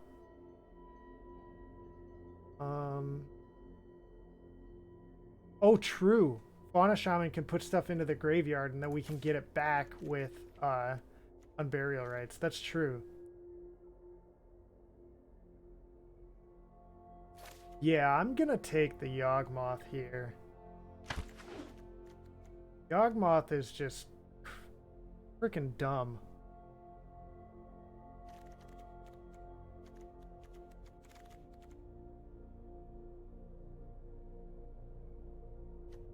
So Mindstone is good. There's also Wayward Swordtooth, which would let us play more lands, or Augur of Autumn.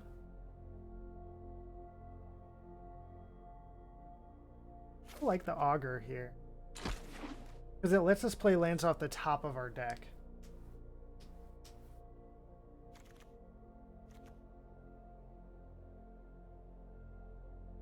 So there's a lot of white here. There's like Cruel Celebrant, which could be a sweet card in our deck. There's also Chainer's Edict, which I think I'm going to take.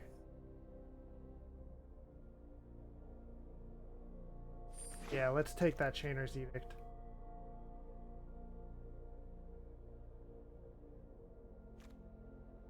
Platinum Angel is meh. Inquisition, I don't know. Elspeth's Nightmare is not bad. There's also this thing that gets you double elephant.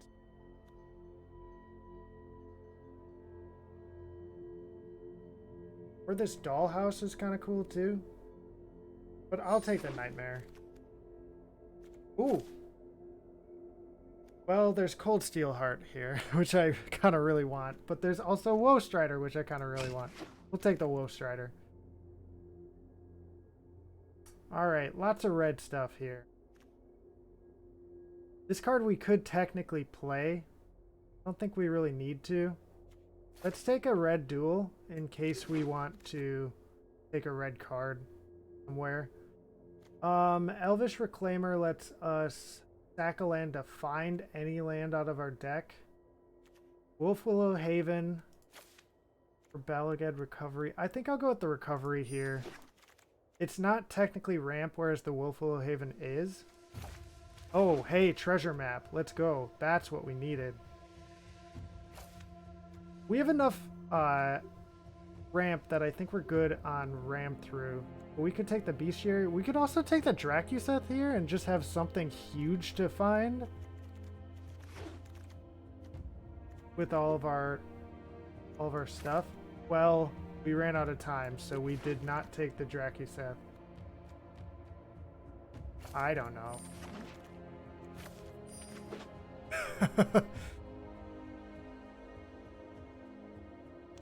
Alright, green-black it is.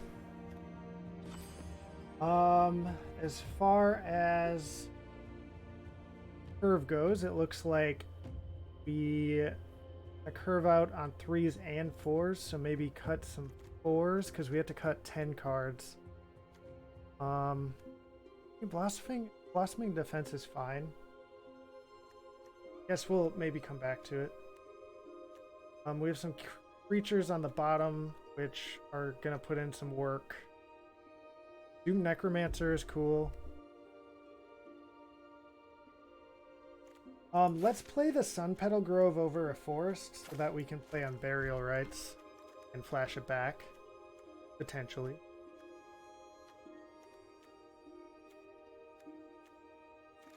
Gosh, I just want to play all these cards.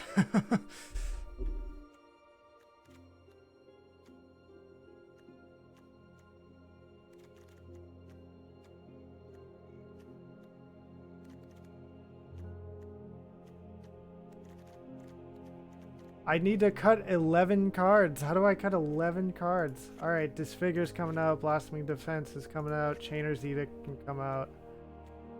Chainer's Edict is good, but since it sacrifices a creature, not like destroy a creature, like, I don't know, it's less good.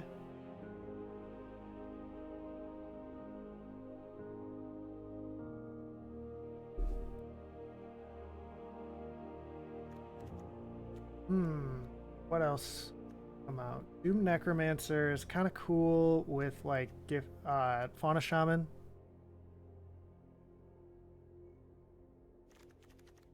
But I want to play Obliterator. You're right, because look at all these mono green sources, but I love Phyrexian Obliterator. You're right. So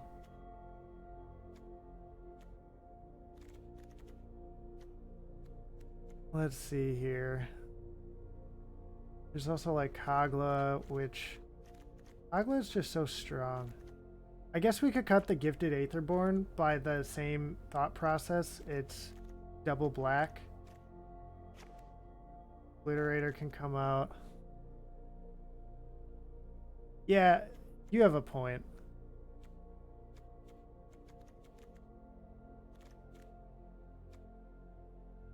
Maybe this thing can come out. Kind of cool, but kind of hard to work.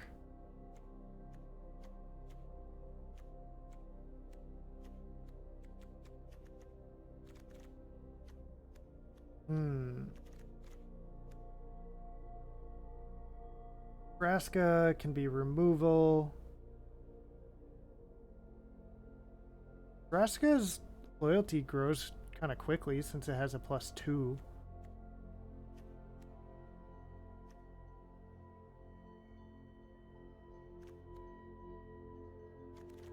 How many humans are we playing in the deck? Doom Necromancer's a human.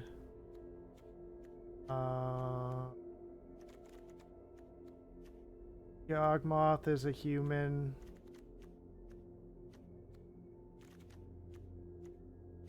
That's it? Just wondering, because Return of the Wild Speaker gets worse if you're playing humans.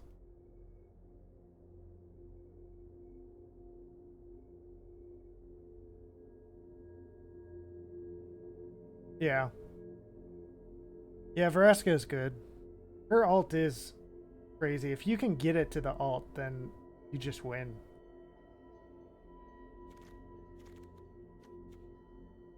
Rishikar's expertise I'm not gonna cut. That card is nuts bonkers.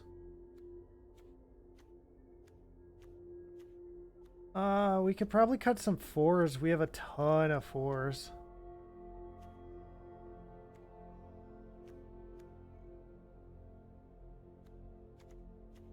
Maybe like Hagramalling could go. I like that it's a land or a spell, but like it only targets a creature.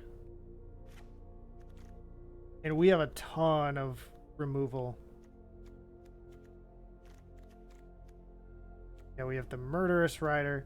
Speaking of having a ton of removal, we could just cut this Elspeth's Nightmare.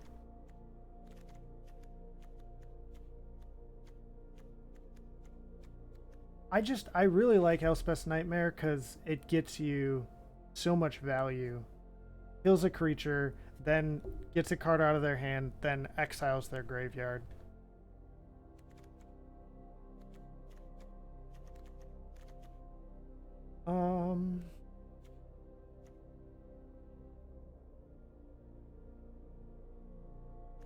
Yeah.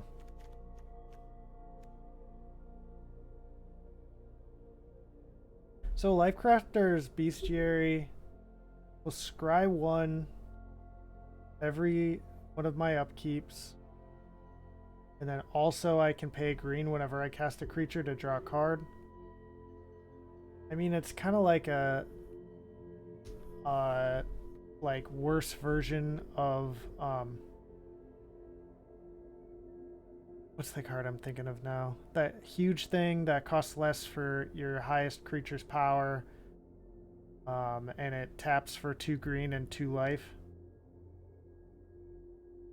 That thing is way better than this, whatever that thing is. I wanted to draft that card too. I saw it, but I ended up taking something else in the pack. But yeah, I might get rid of the Bestiary here. Just because, like, we already have so much card draw in the deck. Like, I kind of feel like the Bestiary, like, isn't going to be relevant enough.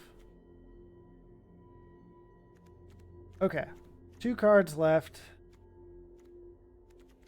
We could cut Balagad Recovery.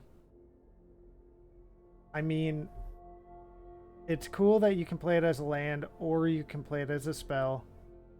And it is a good card because it returns any card from your graveyard to your hand. But we already have ways of getting stuff back from our graveyard with like Finale of Devastation, on Burial Rites, stuff like that. So I think that one's good to go. All right. One more card to cut. The question is, what do we cut?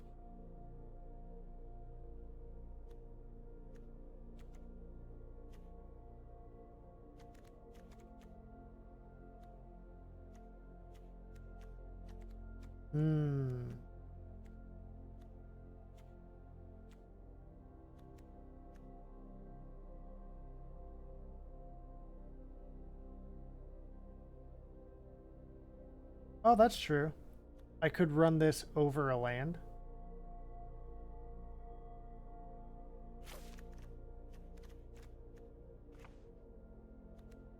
You know, I could do the same thing with Hagra Mauling.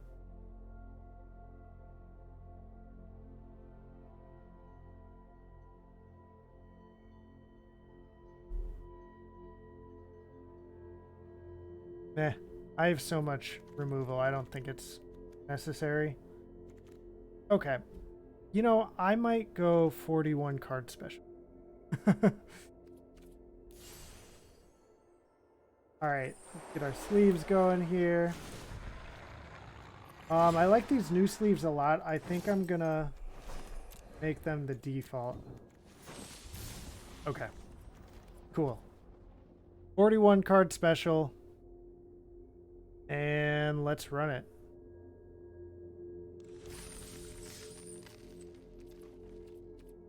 Alright, here we go. Let's see what we can do. Playing my favorite color combination.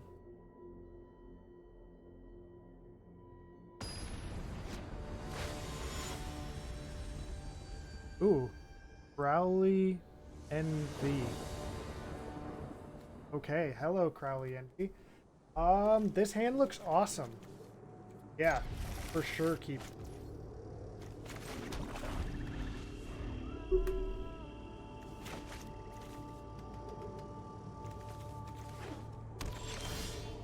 Okay, Fauna Shaman.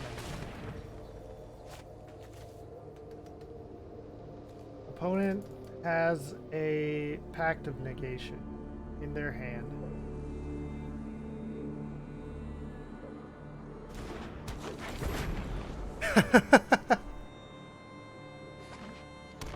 We're doing it. We're doing it. We're gonna go get Sword of Body and Mind, throw it on our goat. Gotta win with the goat.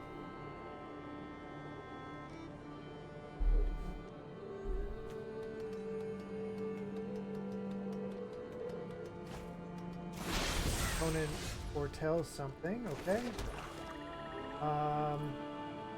We could activate our Fauna Shaman and go find something, but I think I just want to curve out here.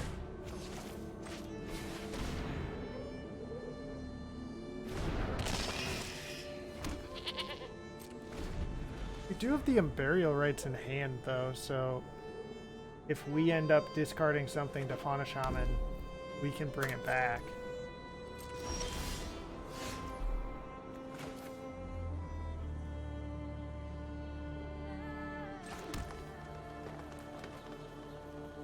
Yeah, I might go that route, actually.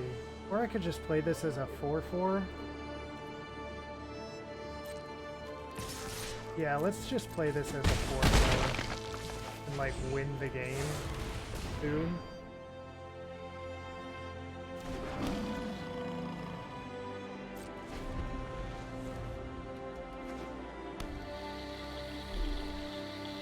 We have 9 damage on board. Okay, this is going to do 2 damage to each creature. Alright, so we will sacrifice our Fauna Shaman in response.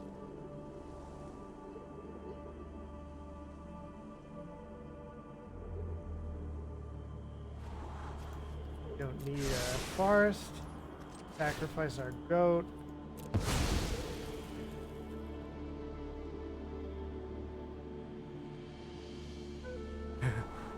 Ooh, Midnight Reaper. Yeah, let's keep the Midnight Reaper on top. Okay. Unfortunately, our Woe Strider had to get exiled there since it can't sacrifice itself. But I think we're fine. We have the Baleful Mastery in hand for when they actually play something. We can potentially use some burial rites to get something back. Oh, I hope you Pact of Negation here. Oh man. They only have one blue source because they put the mountain into play instead of the island, so I really was hoping they cast Pact of Negation.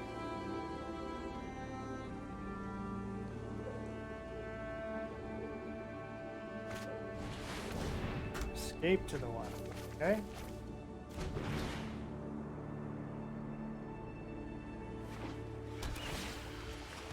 Yep.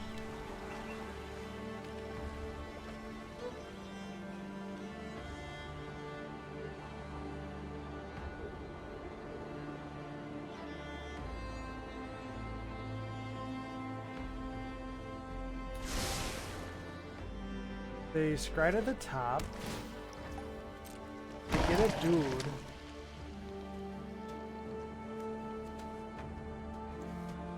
Is it worth it to exile their dude? Probably not. That would draw them a card. Oh.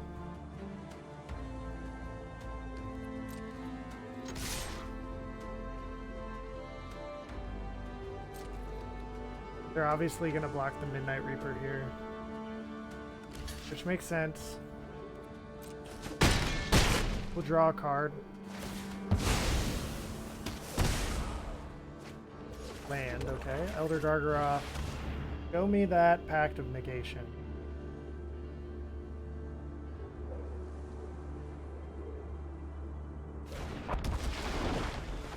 Didn't want to. Maybe he has a board wipe.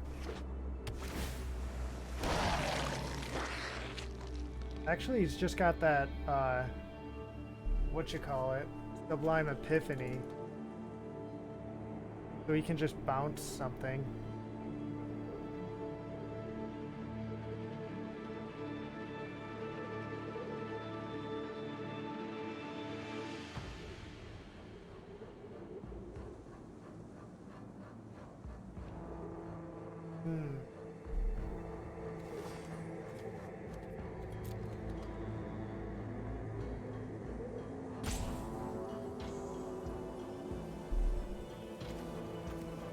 So if he played the Wayward Swordtooth 1, 2, 3, 4, 5, 6, 7, 8, 9, he would be able to block with it. He'd get the City's Blessing right away.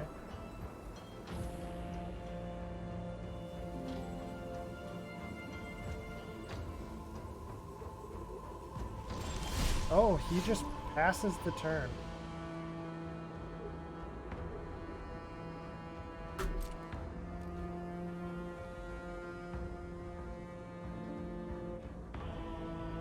Go to combat.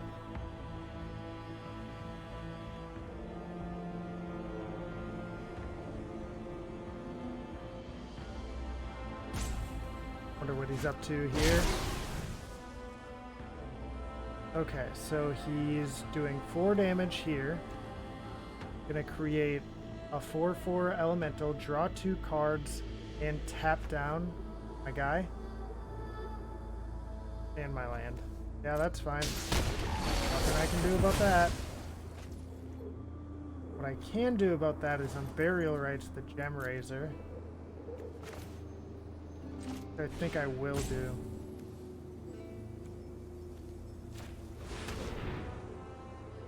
Let's see that Pact of Negation, bud.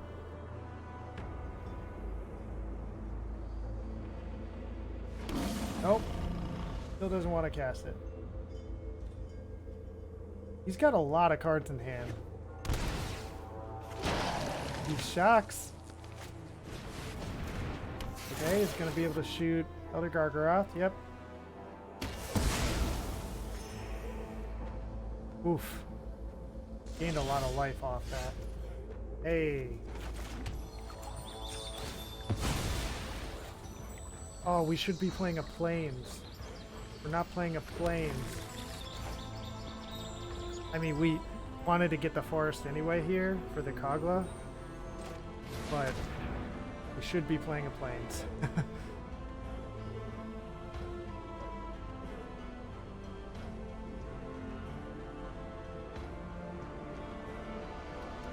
Is this where the counterspell comes out? I'm guessing so. He's even got 3 up. And yep, there's the pact of negation that he's had since 1. Alright, no attacks. Yep, he pays for it.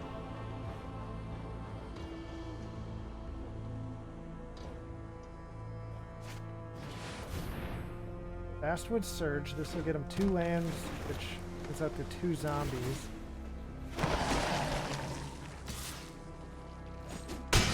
Coming in with this 5/4.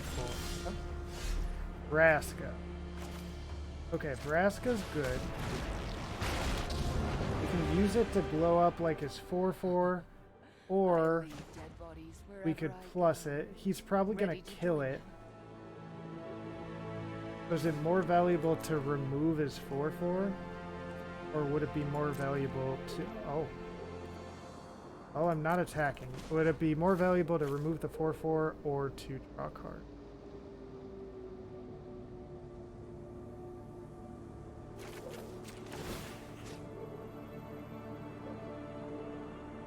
I mean, if we remove the 4/4, he just attacks Vraska with 2 zombies. If we plus it, it'd be at 6. He'd have to attack with all 4 zombies. Either way, he loses a zombie. So I guess removal is probably worth more.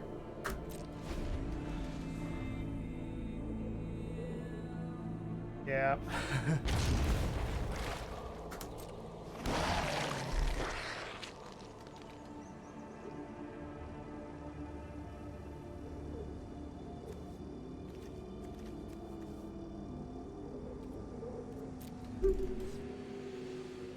Alright, we gotta find that Sun Petal Grove so that we can cast our Burial Rites. Vraska was a good draw though. I'm just worried about dude's got a ton of mana.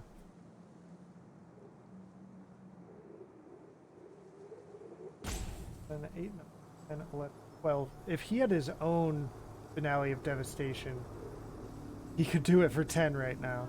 Or, no, that would be next turn, but... Ulamog, yep.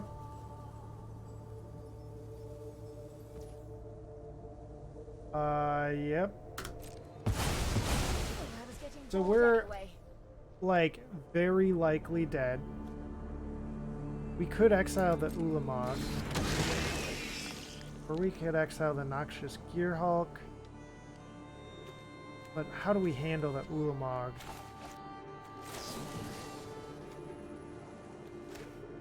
I guess let's go for this because it gains us an additional turn. Oh, we went to die anyway. Okay, well we drew a forest, so... Yep, that's GG.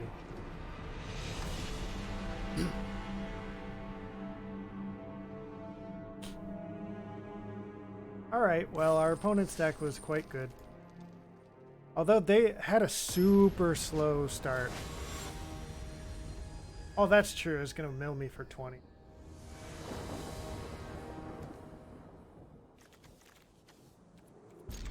Okay, we're on the play.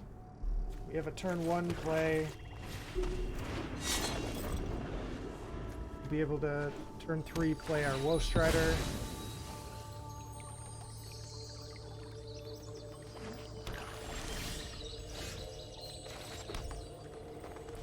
Turn. This is nice because it can make stuff lose hexproof and indestructible. We have blue mana up and black mana up.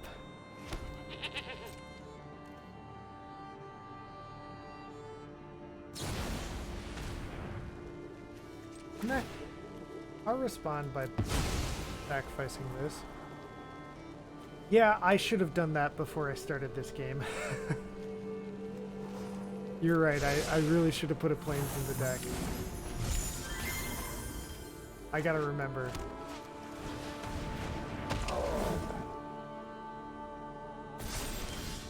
They get hexproof on their first activation. That's the best they could have gotten. Although we do have this Shadow Spear.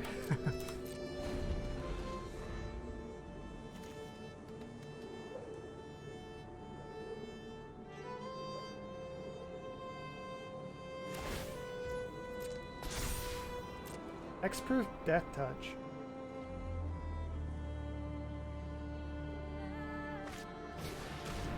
Guardian Idol, okay.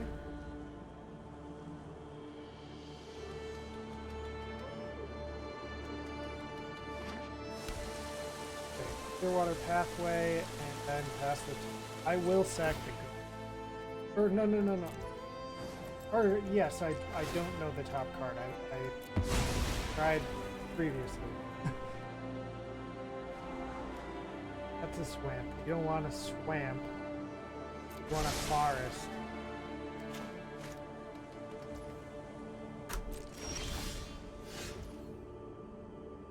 Baleful Master. Well, let's equip our Shadow Spear. Go to combat and swing. They don't block. Okay. Opt.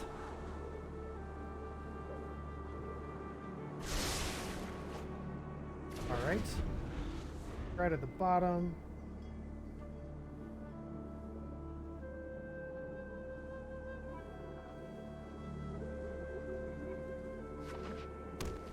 Ooh, Canyon Slough.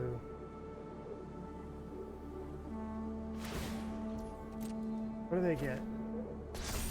Reach. About time they didn't get an S tier ability.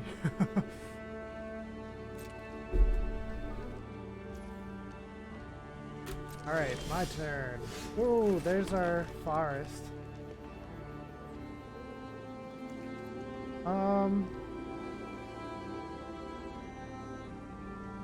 They have a lot of mana up.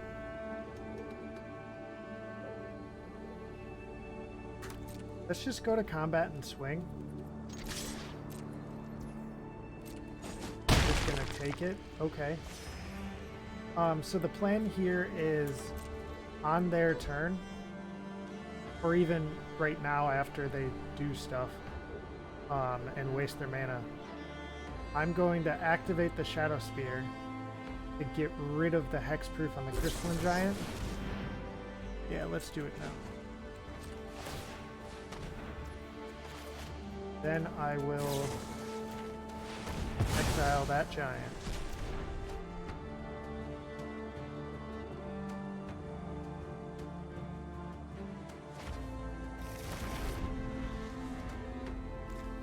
Okay, now we have Primal Command to deal with something non-creature. And, yeah, we could Return of the Wild Speaker to draw 4 cards. Derek first, and then the next turn Return of the Wild Speaker to draw 7 cards. They Champion of Wit, so they draw 2, discard 2.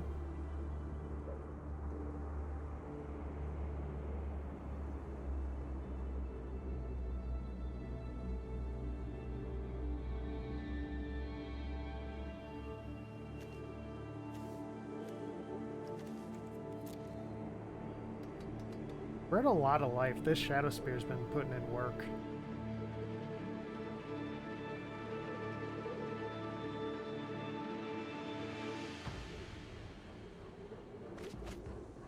They discard Scrap Heap, Scrounger, and Island. They got a barrel. Yeah, I think I agree with you. I think the Derek first is... Ooh. Or sword first?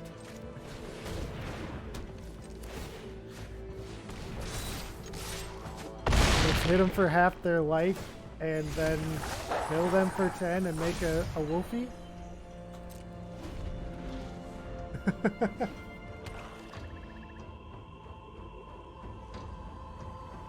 Now they can't block either?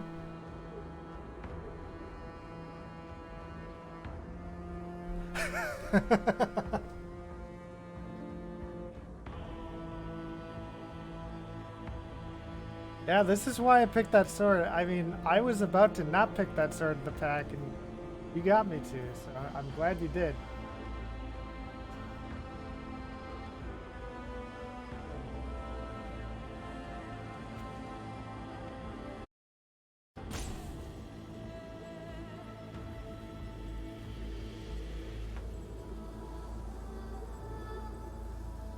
Yeah, that sword is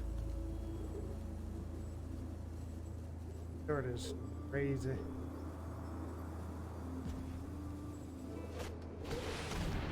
You're gonna take another turn. Okay. Make some birdos.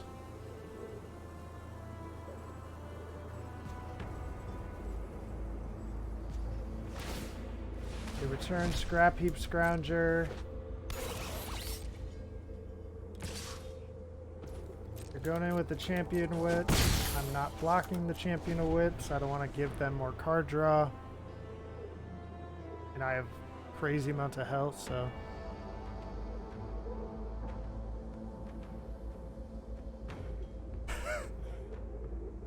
Yeah, I don't remember if I played Sword back in Scars of Mirrodin at all. I know I had a mono white deck that I think I got second place at a tournament at my local shop with it. And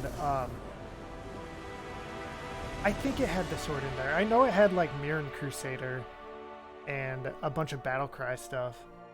And I loved that deck.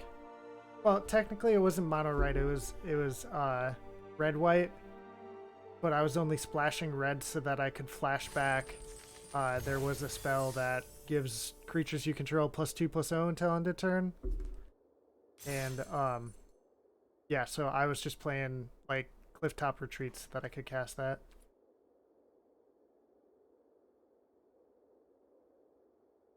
Yeah, Feast and Famine, Body and Mind, Double Strike. That'd be, oh my gosh, if you have a way to like use the mana,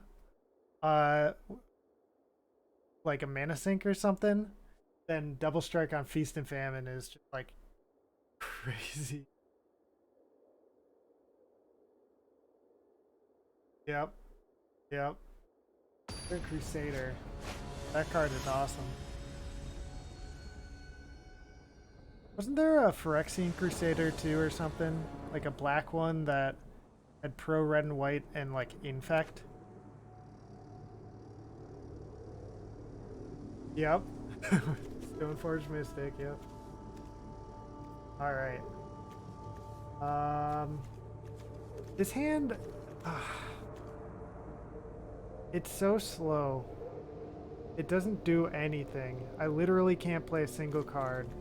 Well, I guess I could play this for the student cost.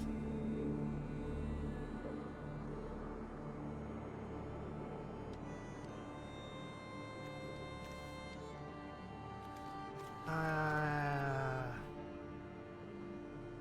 think I'm gonna mulligan. This, I guess this is a little better because it's got the treasure map. So we can try and dig into stuff.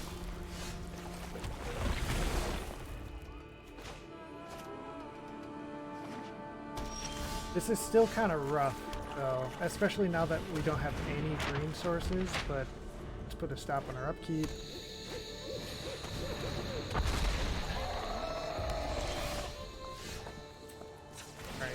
Try.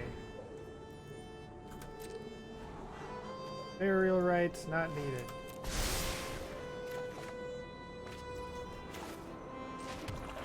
Put a stop on our upkeep. Yeah, let's go ahead and exile this so that they stop getting value out of it.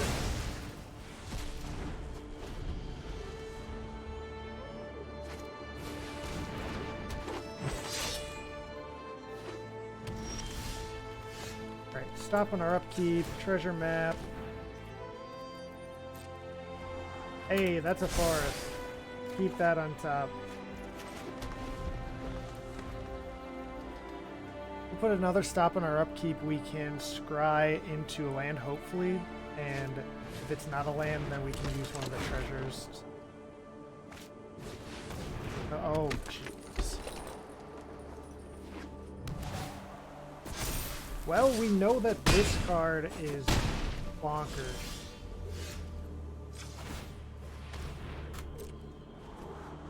Okay, that's a land. We'll keep that. Draw. Play the land. Sacrifice it. Go get another forest. Cast Pelucranos.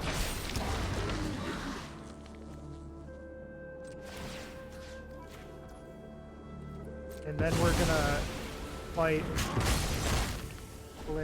Helena and Elena.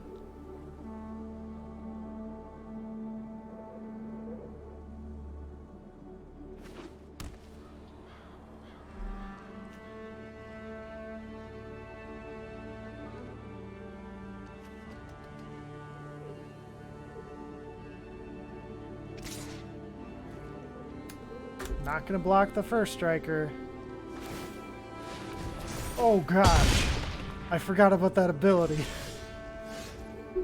Well, it's a good thing we have a way to take care of their creature. So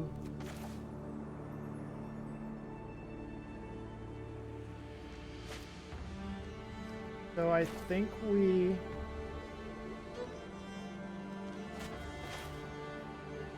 Yeah, I think we Midnight Reaper. Oh, okay. And then as long as they're tapped down, I'm gonna shoot Grata now.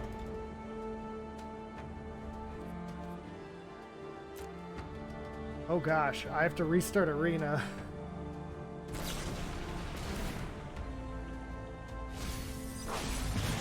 Okay. Oh no. Oh no, is that gonna kill us? They have a way to kill Pelucranos, now we're just dead because of the Midnight Reaper.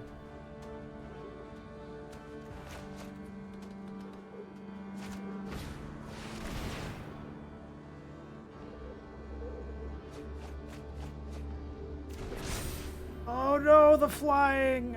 Oh no! Good game. Yep, they got us. Yeah, that was a quick start by them, and I had a really slow start, unfortunately. Okay, so two things. First thing, let's put a plains in. We can probably remove a swamp.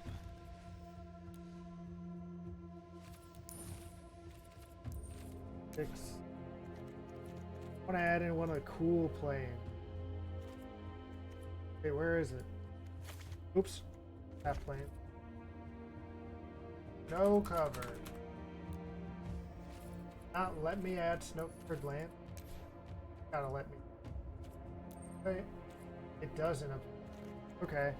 Well then, I'll just add one of...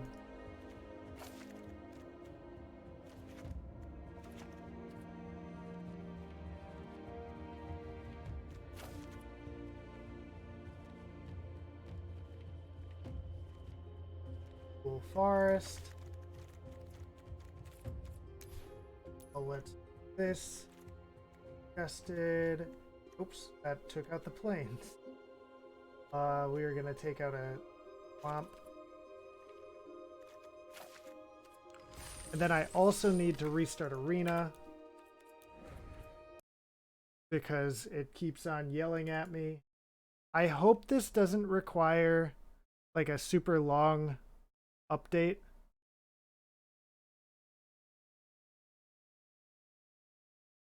But it said that it would auto boot me in 10 minutes if I didn't restart Arena, so I don't want that to happen in the middle of a game. Okay, I mean, it didn't really seem like it did an update, but okay. Yeah, cool. Let's run it back. We have our planes in our deck. We restarted Arena. We should be good.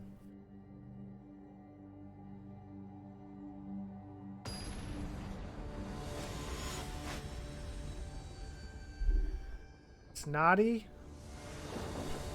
Alright, Snotty. This hand looks fine. Hey, that makes it better.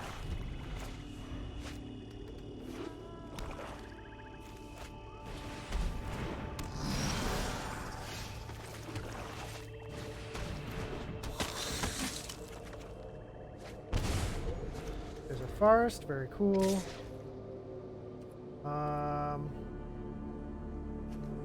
I'm not gonna block here. I want to save my dude until I get out my Midnight Reaper. Alright.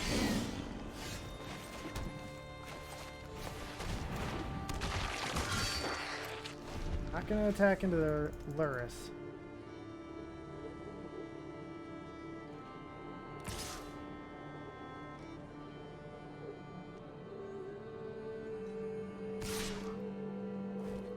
They swing. Yeah, we'll block. We'll get to draw 2 cards.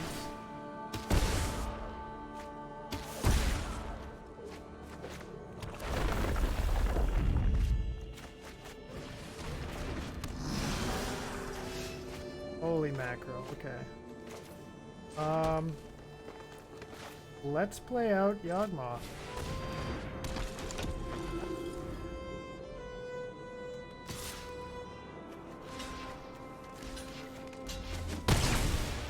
They might have something to give Yawgmoth minus something. They just don't. Why did they attack that turn? Alright, Elder Gargaroth. No attacks.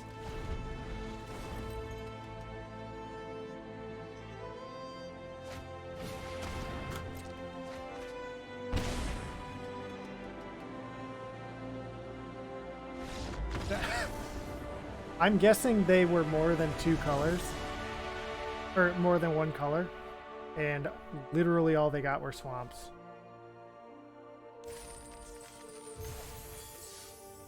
Let's go. Alright. Play again. Let's see if we can do better than 2 and 3 this draft. I feel like this deck is good. We just need to not get run over. Barodactyl. Well, I'm a little worried now because we're up against a frickin' Barodactyl.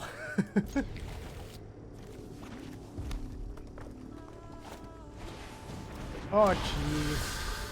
We're gonna get run over. Alright, let's hold off on this Fabled Passage.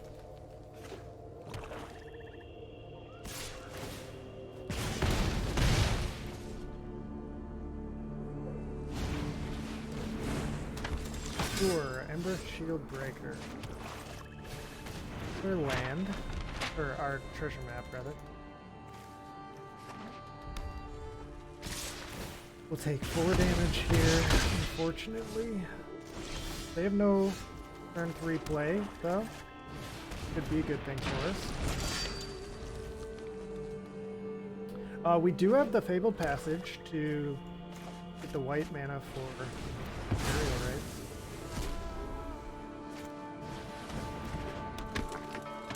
Okay.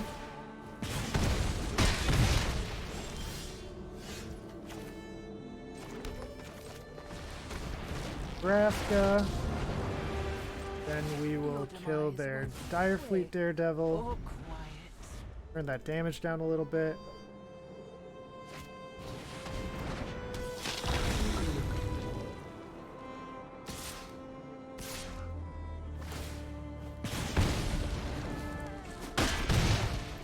Okay. Don't flatter yourself. Hey, Kagla. That's gonna be sweet.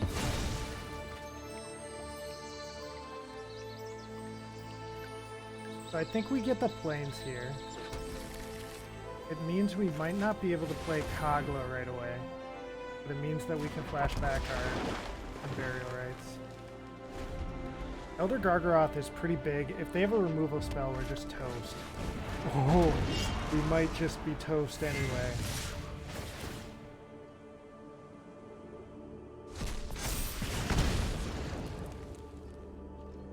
I think we can survive with the Elder Gargaroth life gain.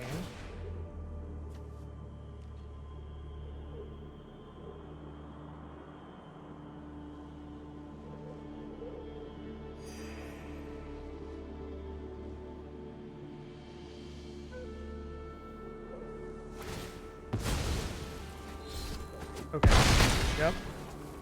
So we survive. Not by much, but we can Kogla fight their predator here. But then they just give it indestructible. We could Burial Rites to get back the Gargaroth, but then I think we're just dead.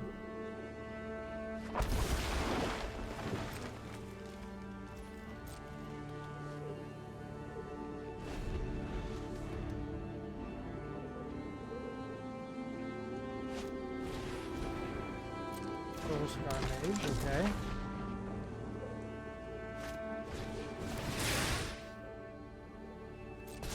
Okay.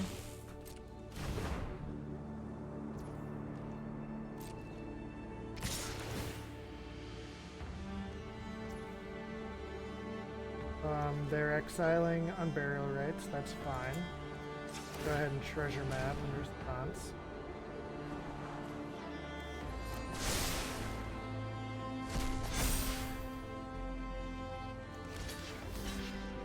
So if we gain 3 life, we're still dead.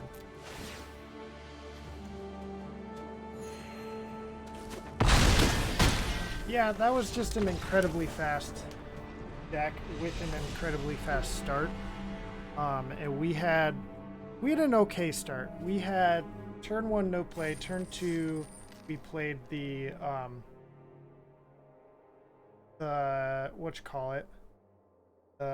treasure map, which didn't really do much for us that game, and then turn 3 we played Midnight Reaper. So like our start was fine, but they were on the play. They had like 1 into 2 into 3 into 4 into 4. So there was probably no way we were gonna win that game. Anything cool? Scrap Troll is a sweet card. I already had one, but it's sweet. You know what? Let's give it one more go at this Arena Cube for today. One more try.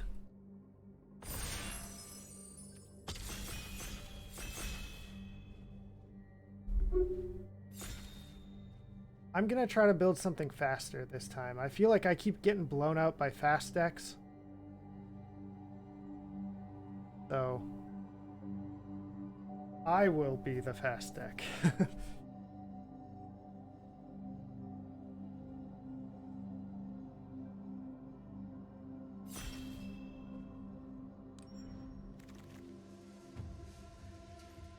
All right, so we've got some stuff here. Chandra actually is really cool for fast style decks. Maniform Hellkite is fun. Baral's Expertise is good. Murderous Rider, Heliod. Some cool stuff.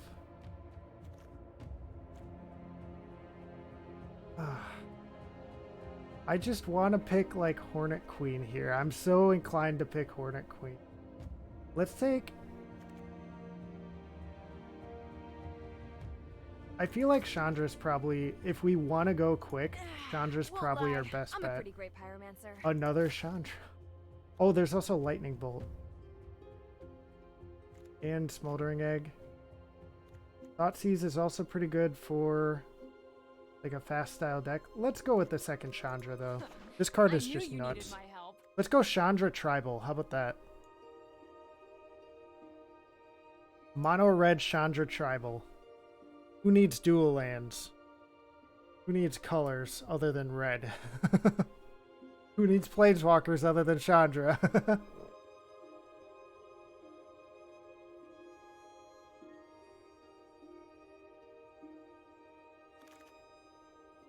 Ooh, baby. Let's take a Rekindling Phoenix. There's also a sort of body mind again, which, as we discussed last time, is broken nutso. But so is Rekindling Phoenix. How do you get rid of it? I mean, you exile it, but... Or you kill the little flyer dude. Or flyer dude. You kill the little guy. The egg. Elemental.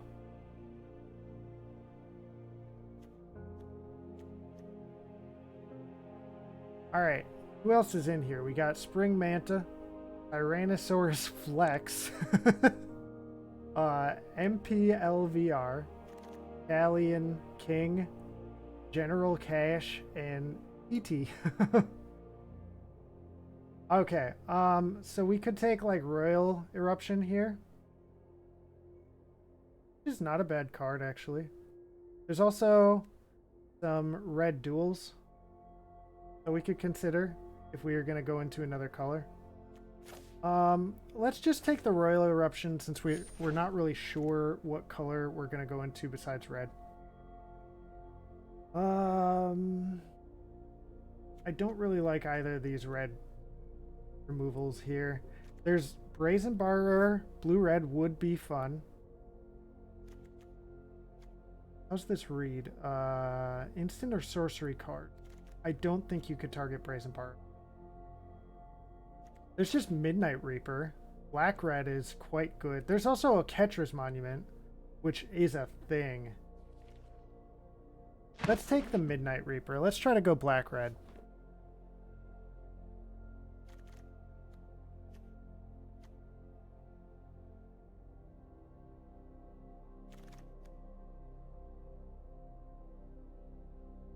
So here,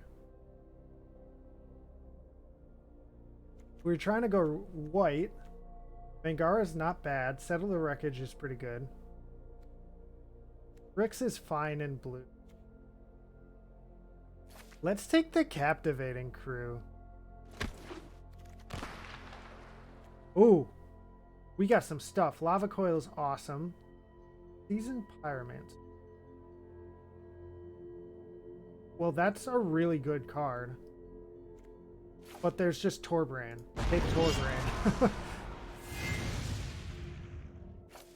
Soul Scar Mage? Or I guess there's a Braid as well. Soul Scar Mage seems really good though. Because now any like removal that we have just is like permanent removal.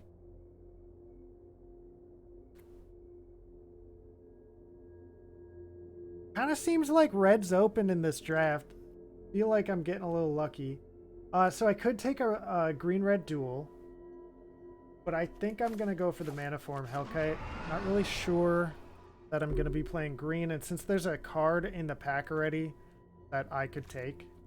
So let's take that Lightning Bolt, baby. That card's going to be good for us. Magmatic Channeler. This is actually really strong.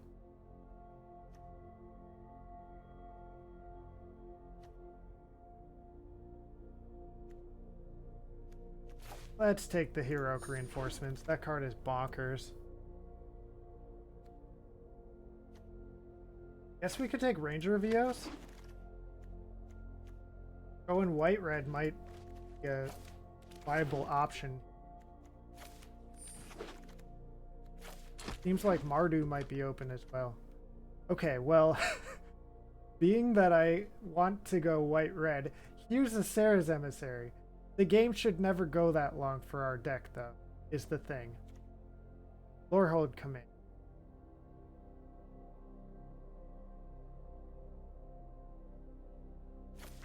We'll take the Lorehold command. That will just, yeah, we'll take that. It's also like Perforos's intervention. Or like Cave of the Frost Dragon. Or even possibly Sky Sovereign. We'll take the Lorehold. Maybe we'll wheel something sweet out of the pack. Okay, we're looking for white-red duels. Remorseful Cleric actually is pretty good.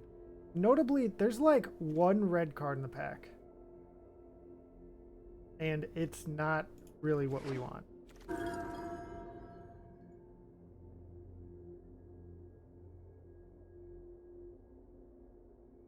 Let's go with the Play with Fire. That card is not bad. It's also like Venerated Loxodon. It's actually really pretty nice. But let's go with the Play with Fire. Maybe we can wheel something out.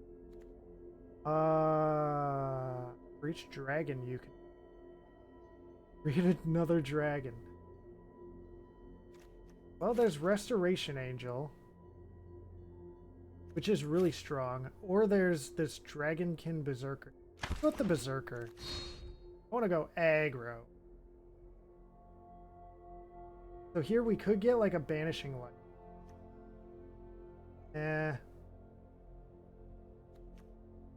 Micaeus is strong. But let's take the Den of the Bugbear. This is like perfect for our deck. It's a threat that they more than likely can't kill unless we animate it. And then it makes more threats when we do animate it.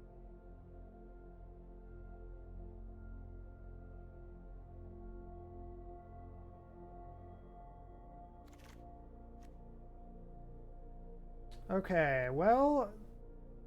Oh, we have some stuff here. Elite Spellbinder is really strong, as is Skyclave Apparition. As is Bloodbraid Marauder. As is Remdude. And there's a duel for us. Let's take... Well, I just feel like Remdude is like the most likely to wheel, but it's also probably the strongest card for us.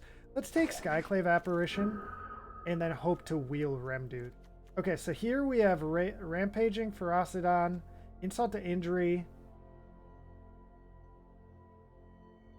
This card just seems like it wins the game. Play this, swing out with the team. Everybody does double this turn.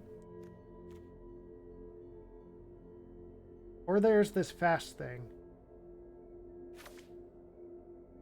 I'll take the fast thing and maybe wheel one of those other things.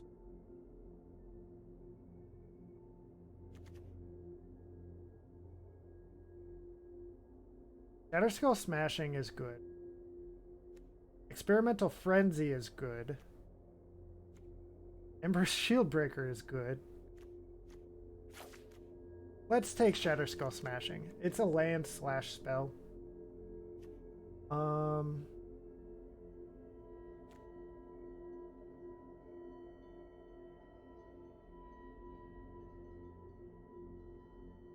I mean, I guess we take Perforos Intervention. It's removal / it could make a creature to just like win us the game with. I really don't like Jaya's Immolating Inferno. What does this do?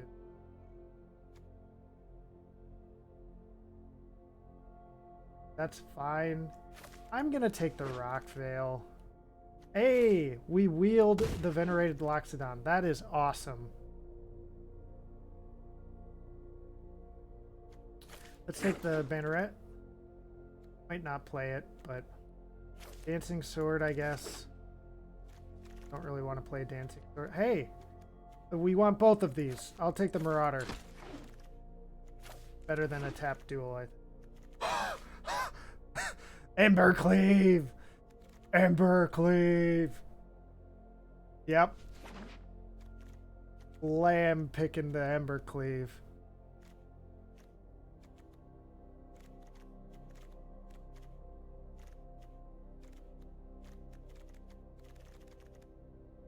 If we could find some duels in this pack, that would be nice. Red-white duels.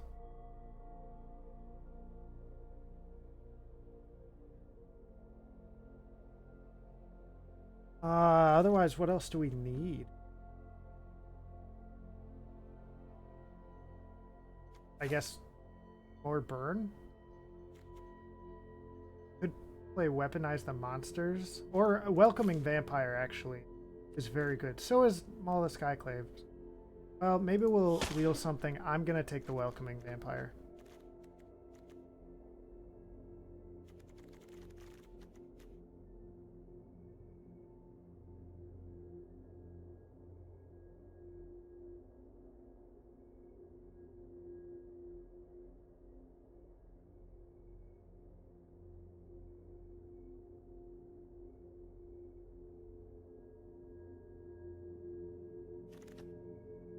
Okay. Ooh, we could take Obosh, which would double the damage of some of our creatures. Legion's Landing is also very good. Or just Devil's Play as a win condition. Let's take the Legion's Landing here and hope to wheel one of the other two. We have some stuff going on here. This deck looks awesome. I can't wait to play it. It's gonna be so quick. And then somebody's gonna play board wipe and we're just gonna cry.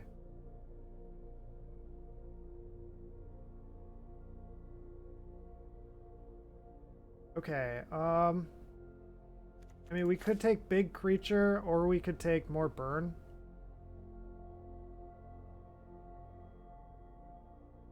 Could do 6 damage for 1 mana. Seems not bad.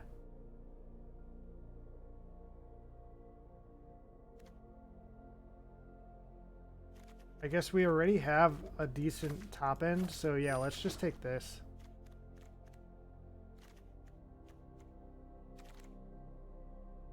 Ooh. There's some stuff here. E2 Lava Runner is strong. Goblin Dark Dwellers is very strong, and as is Siege Gang Command. Let's take the Goblin Dark Dwellers and hope to wheel one of the other two. So there's Thalia, which might actually hurt us more than it helps us. We have a lot of non-land or non-creature spells. Crush the Weak is not really something we want to be playing in this type of deck. That'd probably crush us. Oh, Seal Away. Or just History of Benalia. This card is nutty. Hey. I want this, but I also want this. Let's take the land. We need the land. We didn't have any dual lands.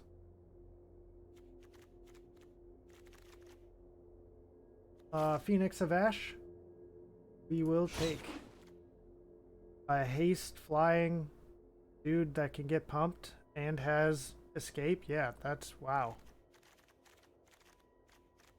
So the question becomes, what are we gonna cut? We have so much stuff in the deck. Light up the stage. What is this? When it dies. Azul's Fury. I'll take the light up the stage. That card is really...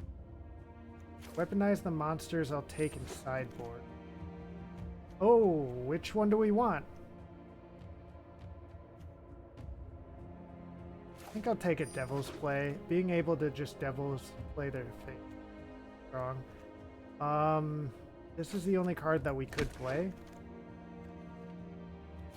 Unless we splash black. Lava Runner, or I'll take the Siege Gang. Siege Gang. Okay. I don't know. I don't want either of those cards.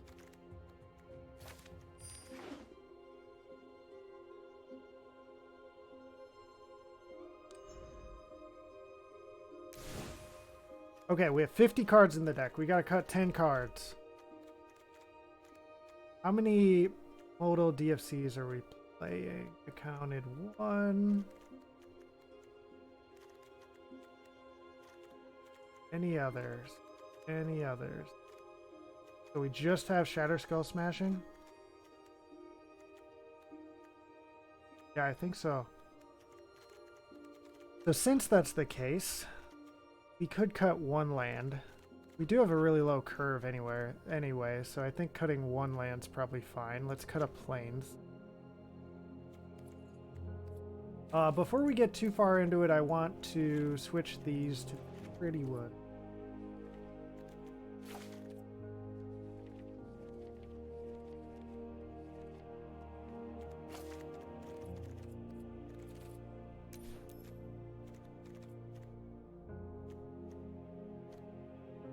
Oh, okay. We cut 1 and then it re-added it. Okay.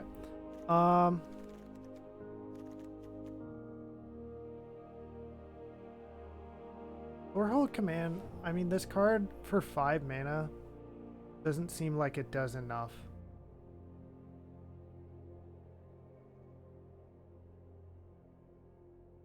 I guess.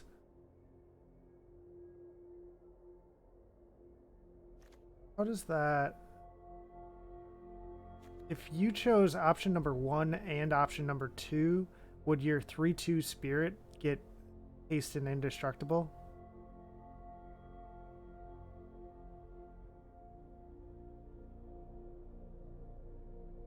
Because if so, then I mean that wouldn't be terrible, but I think I'll cut the Lorehold Command. Torbrand honestly might come out. That card is bonkers, but we have a decent amount of white in the deck now too, so I think cutting Torbrand here is fine.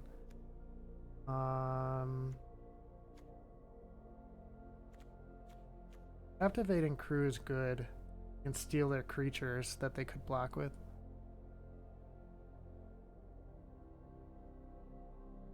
Oh, you get to choose the order in which they resolve?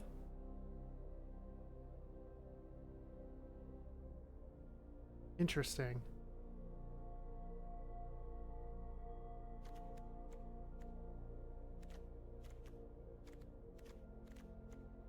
Okay, let's start digging through, see what we got.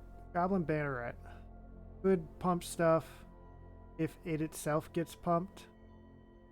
Feels kind of like our worst 1-drop. I realize we want to go fast, but we have a lot of other 1-drops that are way more relevant. Merciful Cleric is good. Bloodbraid Marauder is good. This guy will start making dragons. I like it. Some damage. Exile some stuff. Draw some cards. Chandra makes creatures that attack. Can pump herself and the other Chandra. Or can let me recast an instant or sorcery spell. That just seems so good in this deck. Light up the stage's card draw. Oketra's Monument is kind of 3 mana do nothing. But then from that point onward, whenever I play a creature, any creature, I get to make a 1/1 with Vigilance, and all my white spells will cost 1 less. Is it all white creature spells? Okay. Do I have any white cards that aren't creature spells? Yes. I have 1.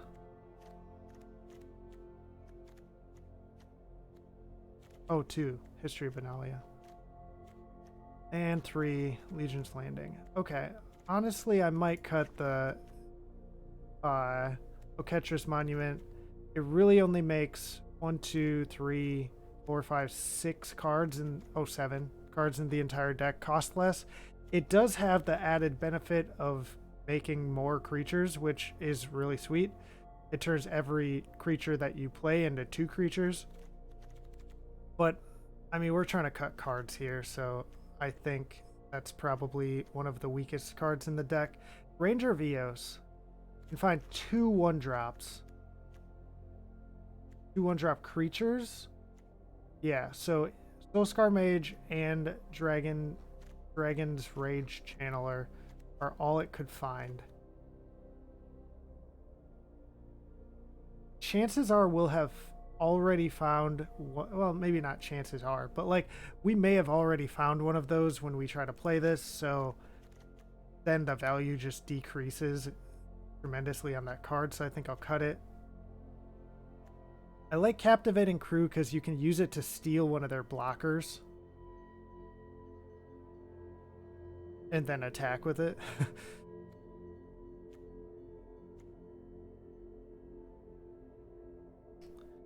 Maniform Hellkite. How many non-creature spells do we have? 1, 2, 3, 4.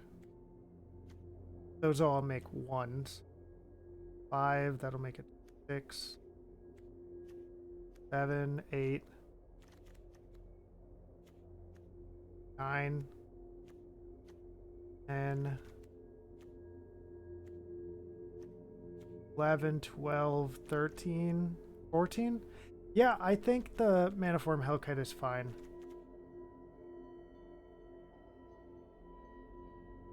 I was considering cutting the Perforos's intervention, but if you think about it, like, if you draw it and you need to get damage into their face, you can just use the first option.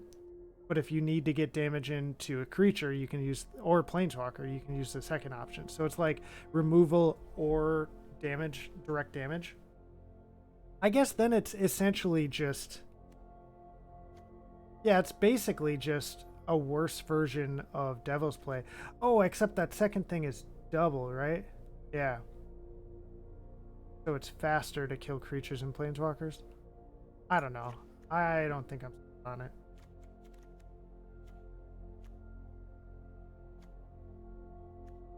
We have a lot of 5s here. 3 5s. Well, I guess that's actually fine. We have a lot of 4s, though. 1, 2, 3, 4, 5. I feel like by the time we get to Maniform Hellkite, like, we'll probably have cast most of our non-creature spells. Like, if we top deck a non-creature spell, it'll make an extra Dragon Illusion. Actually, if this makes Dragon Illusions, that combos well with this guy. Because then we can boast him for less mana.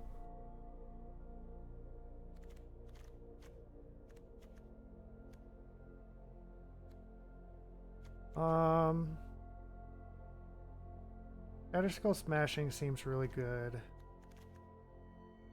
Since you can play it as a land or a spell. Whatever you need.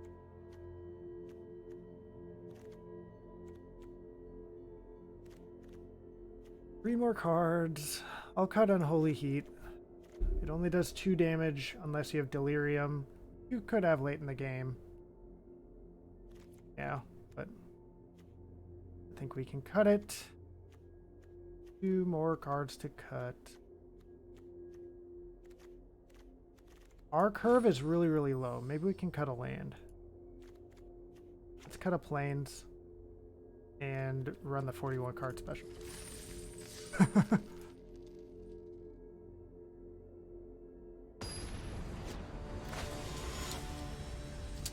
So we're playing 15 like actual lands plus our Shatterskull Smash. This looks pretty good. We'll keep.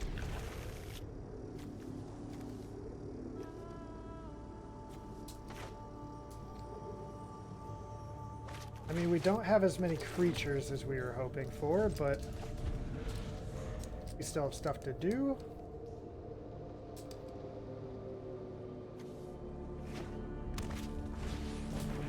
Bone Splinter, okay. Yeah, let's shoot their face here to get the scry. We don't want to land. We still get a land. Okay.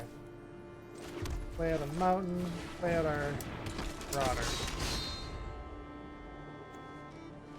He doesn't get the Cascade, but it was going to be a while before he would Cascade.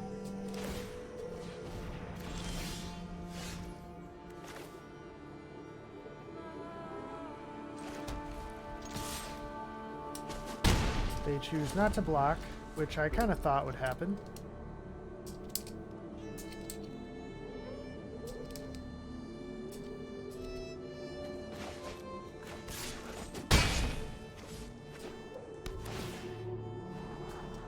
Okay, they attack, then play a land, scry land.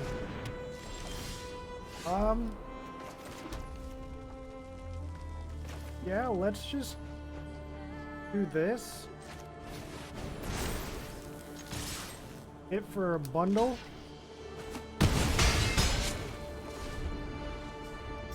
Now next turn we can play Siege Gang Commander. And then the turn after, we can play the Venerated Loxodon and pump all of our stuff.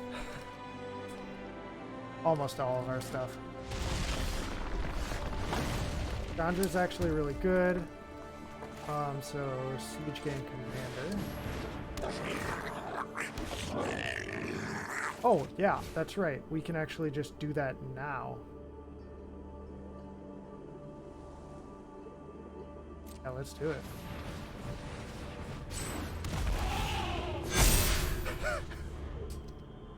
Look at our board.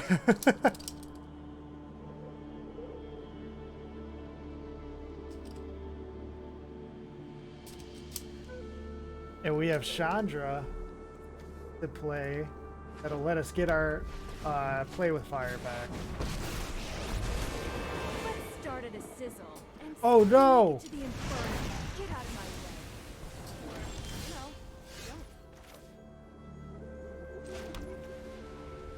No, don't. Okay, so we're gonna Chandra. Better than having a plan. Basically, anything. Get back, play with fire.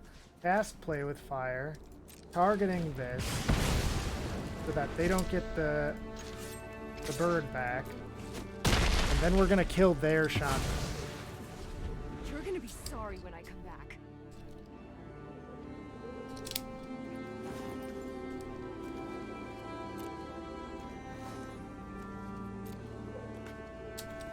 And now we can start pumping out dudes to attack with.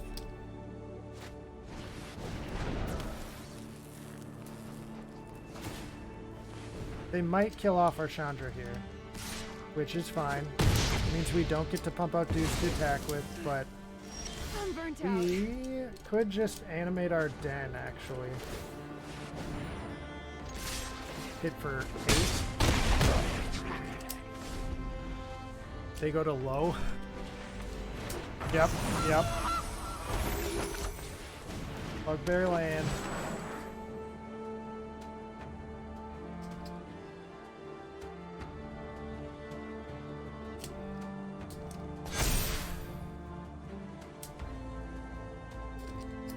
They're at 3. Okay, so I could animate the land again. Swing with the team. They'd probably block this there. That would block the den. That would block one of the 1/1s. They'd take 1. So this would die, this would die, this would die, the land would die. One of our goblins would die. We'd be left with a goblin, and they'd be left with a gilded goose, and they'd go down to 2.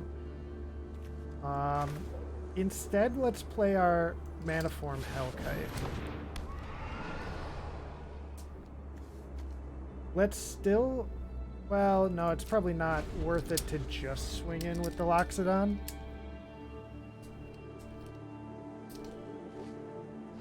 Because then they just block with Gilded Goose and Rishkar and lose one or the other.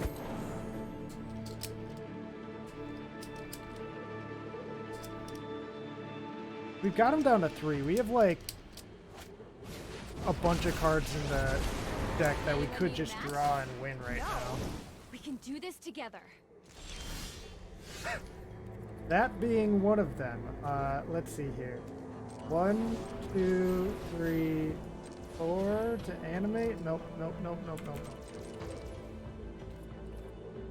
We'll just go in like this.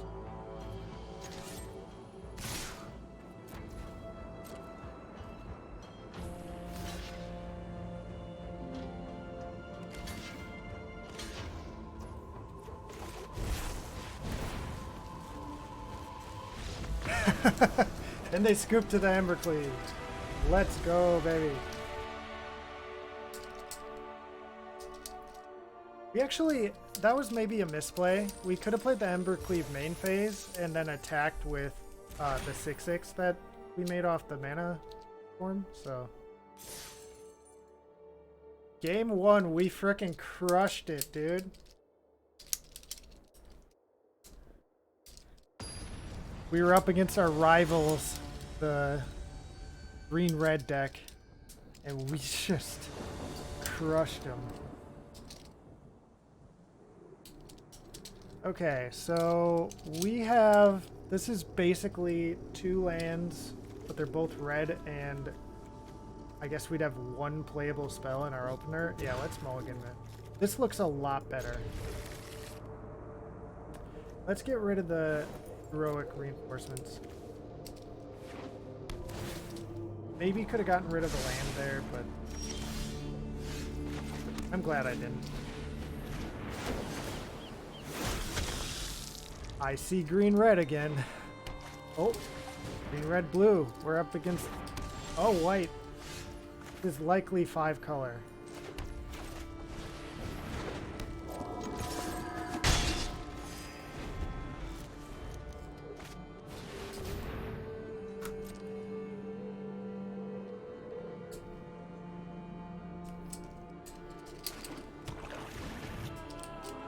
You got my guy.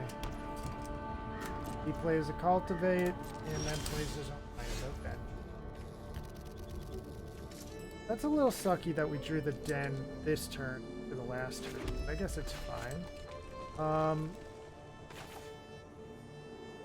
Yeah, let's play a welcoming vampire and go to combat and hit. If he's got a board wipe, we have the Remorseful Cleric to potentially save ourselves from it, depending on what kind of board wipe it is. Okay, so I think what we do here is play, let's see, play a land, play Chandra, play Venerated. Yeah.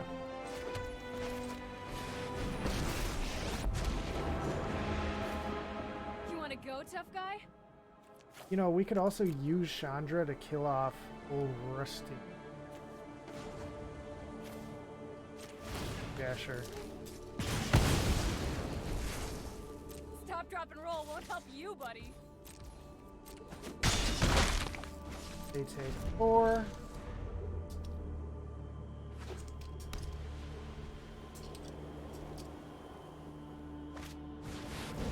Rocky Seth. Oh no.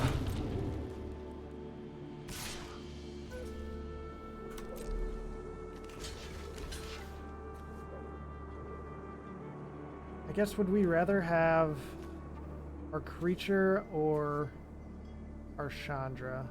Probably our Chandra. Ooh, Devil's Play. That actually might be really big.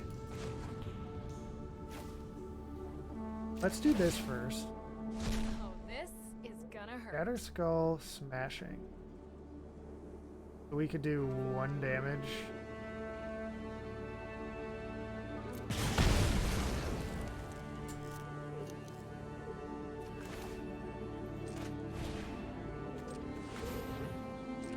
Alright, let's play our Loxodon, pump our dudes, and now let's go ahead and pass the turn. Now, if they attack with their Dracuseth, they can do 4 damage to any target and 3 damage to any 2 other targets. They could kill off Remorseful Cleric, Chandra, and one of the other 2. If they're attacking Chandra,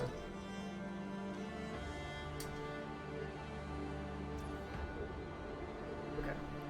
So since they're killing Remorseful Cleric anyway, oh shoot, this is the wrong card. Exile target player's graveyard? Okay, well, I thought it was the one that you sacrifice it and it saves your creatures. We'll just exile your graveyard then, bucko. Dying anyway. Yeah, that Dracuseth is a thing. Boast boy. Well, let's animate our land. Go to combat.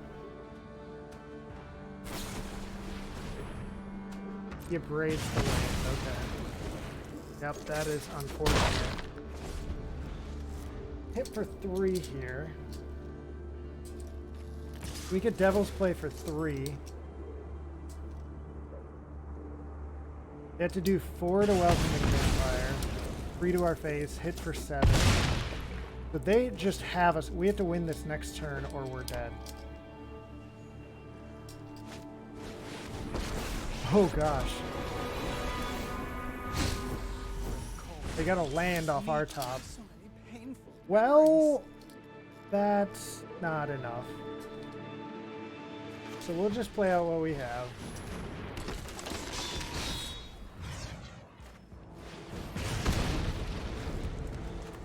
And now we're dead. Well, we weren't quite quick enough to get past that Dracuseth. That was the problem, was that they were able to get down the Dracuseth. Because basically, once that happened, like, it just turned off our entire deck.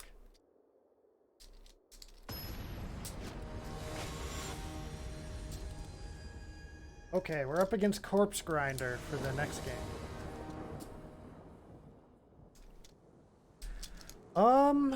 We're on the play 2 lands. 1 spell we can play. I guess I'll keep it. If we draw 1 land, we'll be in a clear. Technically, we have 2 spells we can play. The Devil's Play. We don't really want to play that for 1, but... Hey, that's another spell we can play.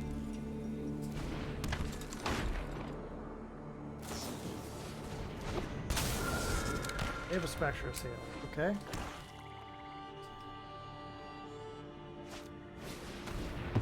Make us sacrifice a creature. They hit us for 1. Hey. I'm gonna Welcoming Vampire. They don't have removal for it. It's going to draw us additional cards for every History of Benalia hit. So this is going to be really strong, I think. Come on, be a mountain. Not a mountain. Yep, hit.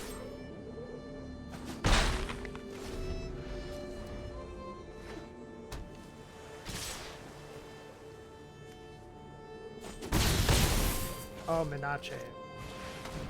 Ooh, Thief of Let's go, Mount. Okay. So I think I'll go Chandra.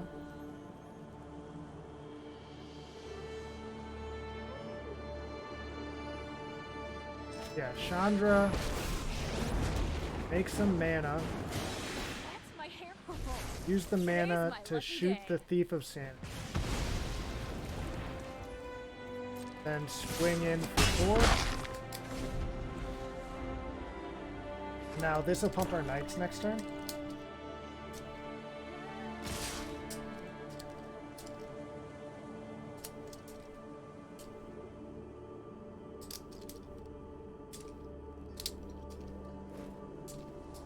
I'm not gonna block.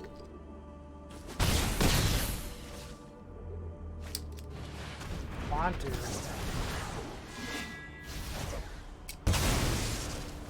They sacrifice a land and their food. Their knights get pumped. Let's see here. Well, we could combine Chandra plus Devil's Play to kill off their Bantu. Could then hit them for 10. Alternatively, we could plus Chandra, wing in, they'd block one of these, hit for 6. The plus will do 2, that's 8. And then we could Devil's Play for 3, which is 11.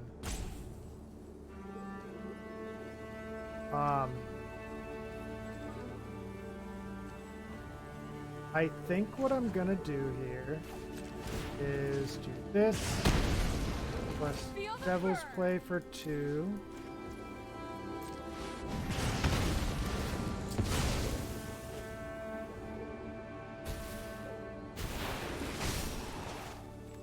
Plus Legion's Landing, our opponent's getting salty. Draws us a card.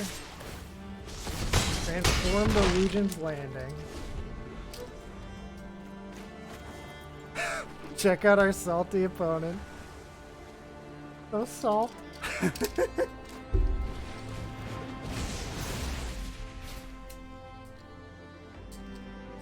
They get to double the next instant or sorcery spell that they cast for CMC 2 or less.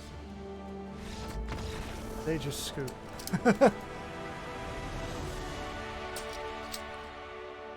Yeah, I mean, I was legitimately considering whether I wanted to, like, attack through the Bantu or kill the Bantu. And so our opponent was just getting too antsy.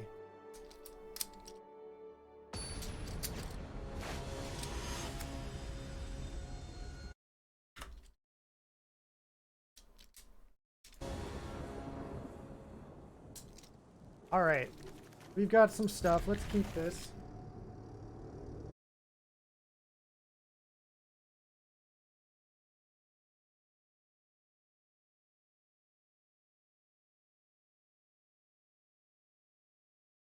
One second. Boys. Okay.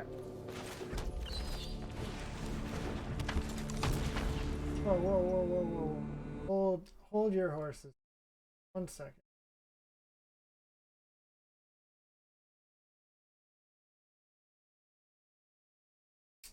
Okay. We'll play our Berserker, hit for 1. So, our hand was quick, but now we're out of things.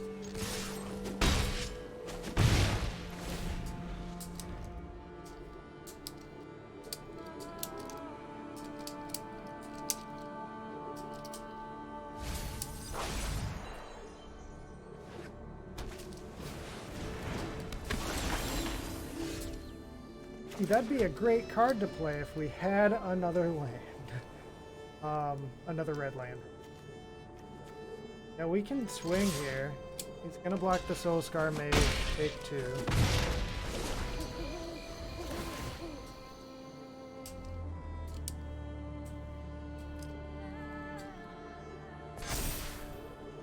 This is kind of poop. We need another mountain. Or red source in general. Time Orb. Okay.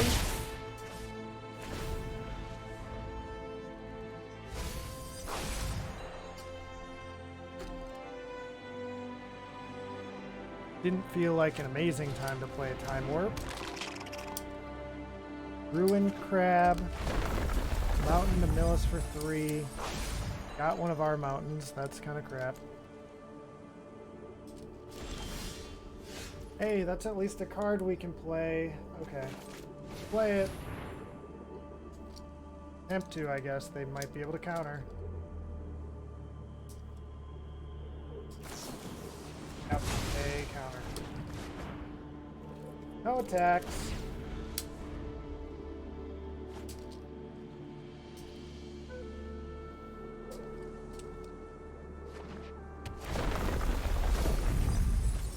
They mill us for 3. None of them were lands, although several of them were cards we could have played.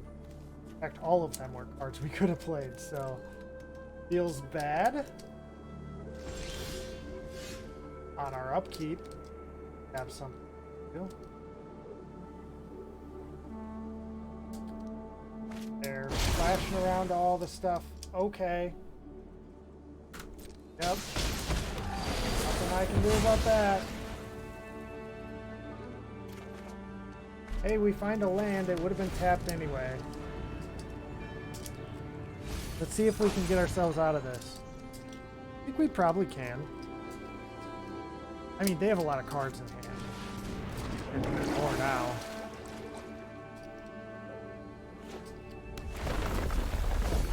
Mill us for 3. How's our deck looking? 20 cards left? Okay.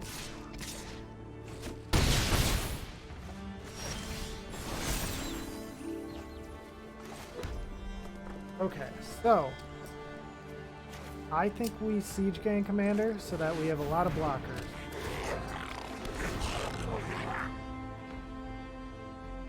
This will also give us the capability to potentially shoot something with some of the gobos. It also turns on our Ember Cleave. So our Ember Cleave was already on. Interesting. We could use Chandra to recast something from our graveyard. Light up the stage or Royal Eruption. Wow.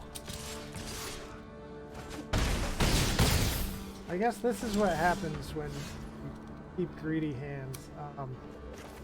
Okay, so we'll play Rekindling Phoenix. We'll shoot your Muldrifter.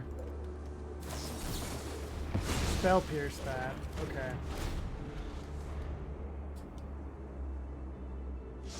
Even if they wouldn't have Spell Pierced that, we were just dead. Yeah, I'm just gonna scoop. I don't want to have to sit here and watch them cast all their stuff. You kidding me?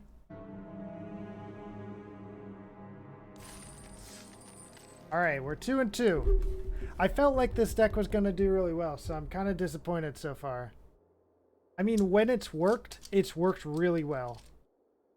And I feel like 3 out of the 4 games, it worked really well. One of them, our opponent just got out of Dracuseth and then just ran us over with it. But all the other games, I feel like it's worked really well. So I'm going to keep this. We don't have a white source, but we do have 3 lands, so we can play everything in our hand. Except for this.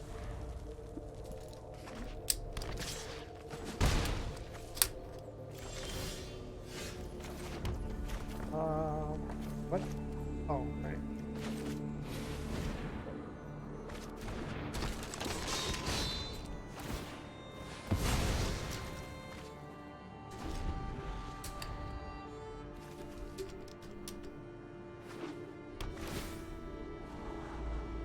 Play Temple of Deceit right at the top, and then just pass.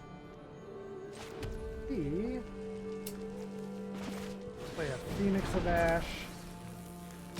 Swing with just the Phoenix, hit for 2. Probably rather not trade my Marauder for a 1/2.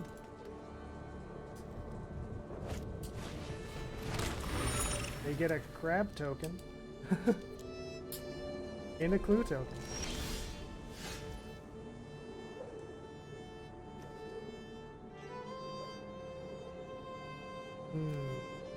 We could Chandra. That doesn't feel great. I think what I'm gonna do here is bolt their guy. They could track their clue in response if they wanted to. Oh shoot. I could have played my Captivating Crew.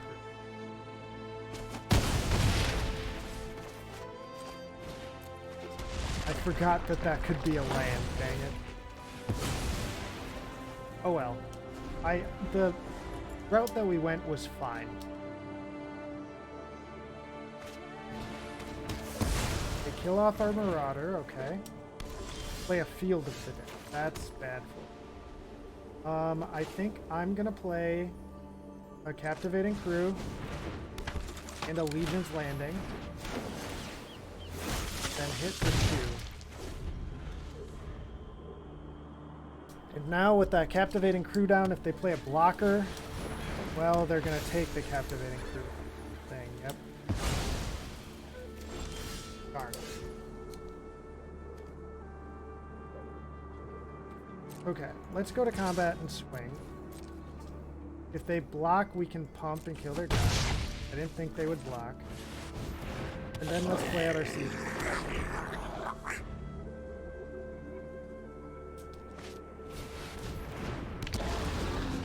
They get to find a land.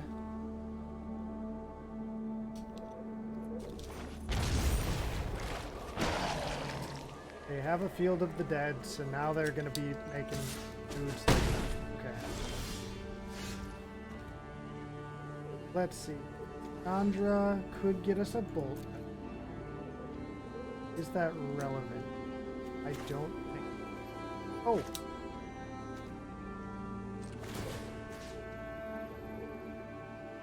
We could shoot this guy, get back our captivating. Okay, so I think what we do here then is we Dragon's Rage Channeler. Then we pass the turn.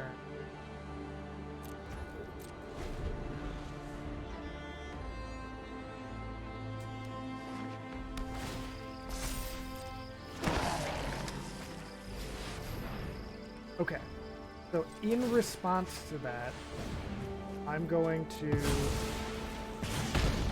shoot their Angel of Sanctions. They're definitely going to choose creatures here. Yep. How do we kill them now, though? We can play Goblin Dark Dwellers and recast a Lightning Bolt, but they have protection from our creatures.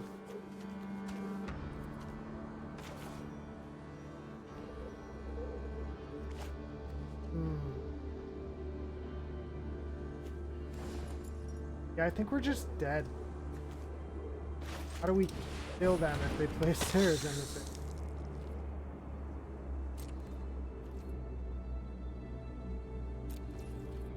Yeah, they're good gaming us. That was a good game.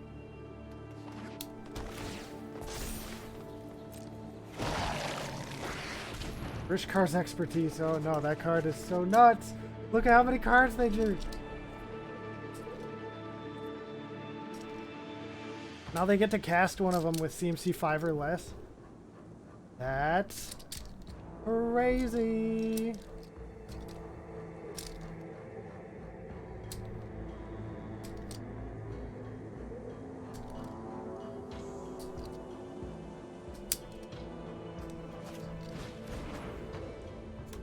Okay. They want more mana. Yep, they can just swing into us and win. Yep. Here's what I'm gonna do. I am going to shoot my face with a Gabo.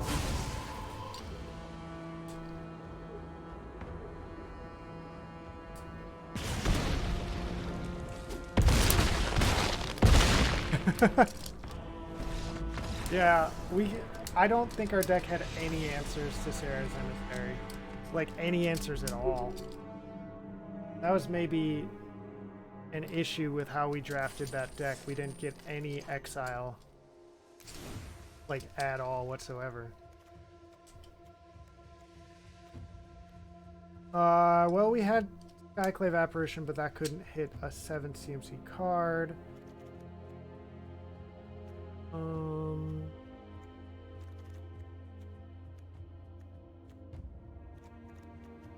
Yep, nope. Sarah's Emissary on creatures literally just is unbeatable by our deck. Because then their creature and they both have protection for creatures, so since... I guess technically actually if they had protection from creatures, it's not protection from like burn spells. So we could have potentially played a couple of burn spells to kill them, but the problem was that we had no way of doing 7 damage in our hand. We would have needed like Royal Eruption plus Play with Fire or Lightning Bolt. So okay, so I guess it wasn't entirely over at that point, but it was probably over. Alright, well, another 2 and 3, but I guess it's not the end of the world. Okay. Well, I think that about wraps up the stream today. So thanks for watching, everybody. Chris, it was really nice meeting you. Thanks for watching. Thanks for the follow. And I hope everyone has a great rest of their day.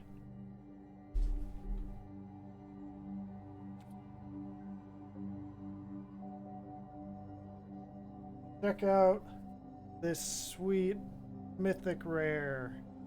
Yeah. That guy's cool. Okay. Thanks for watching.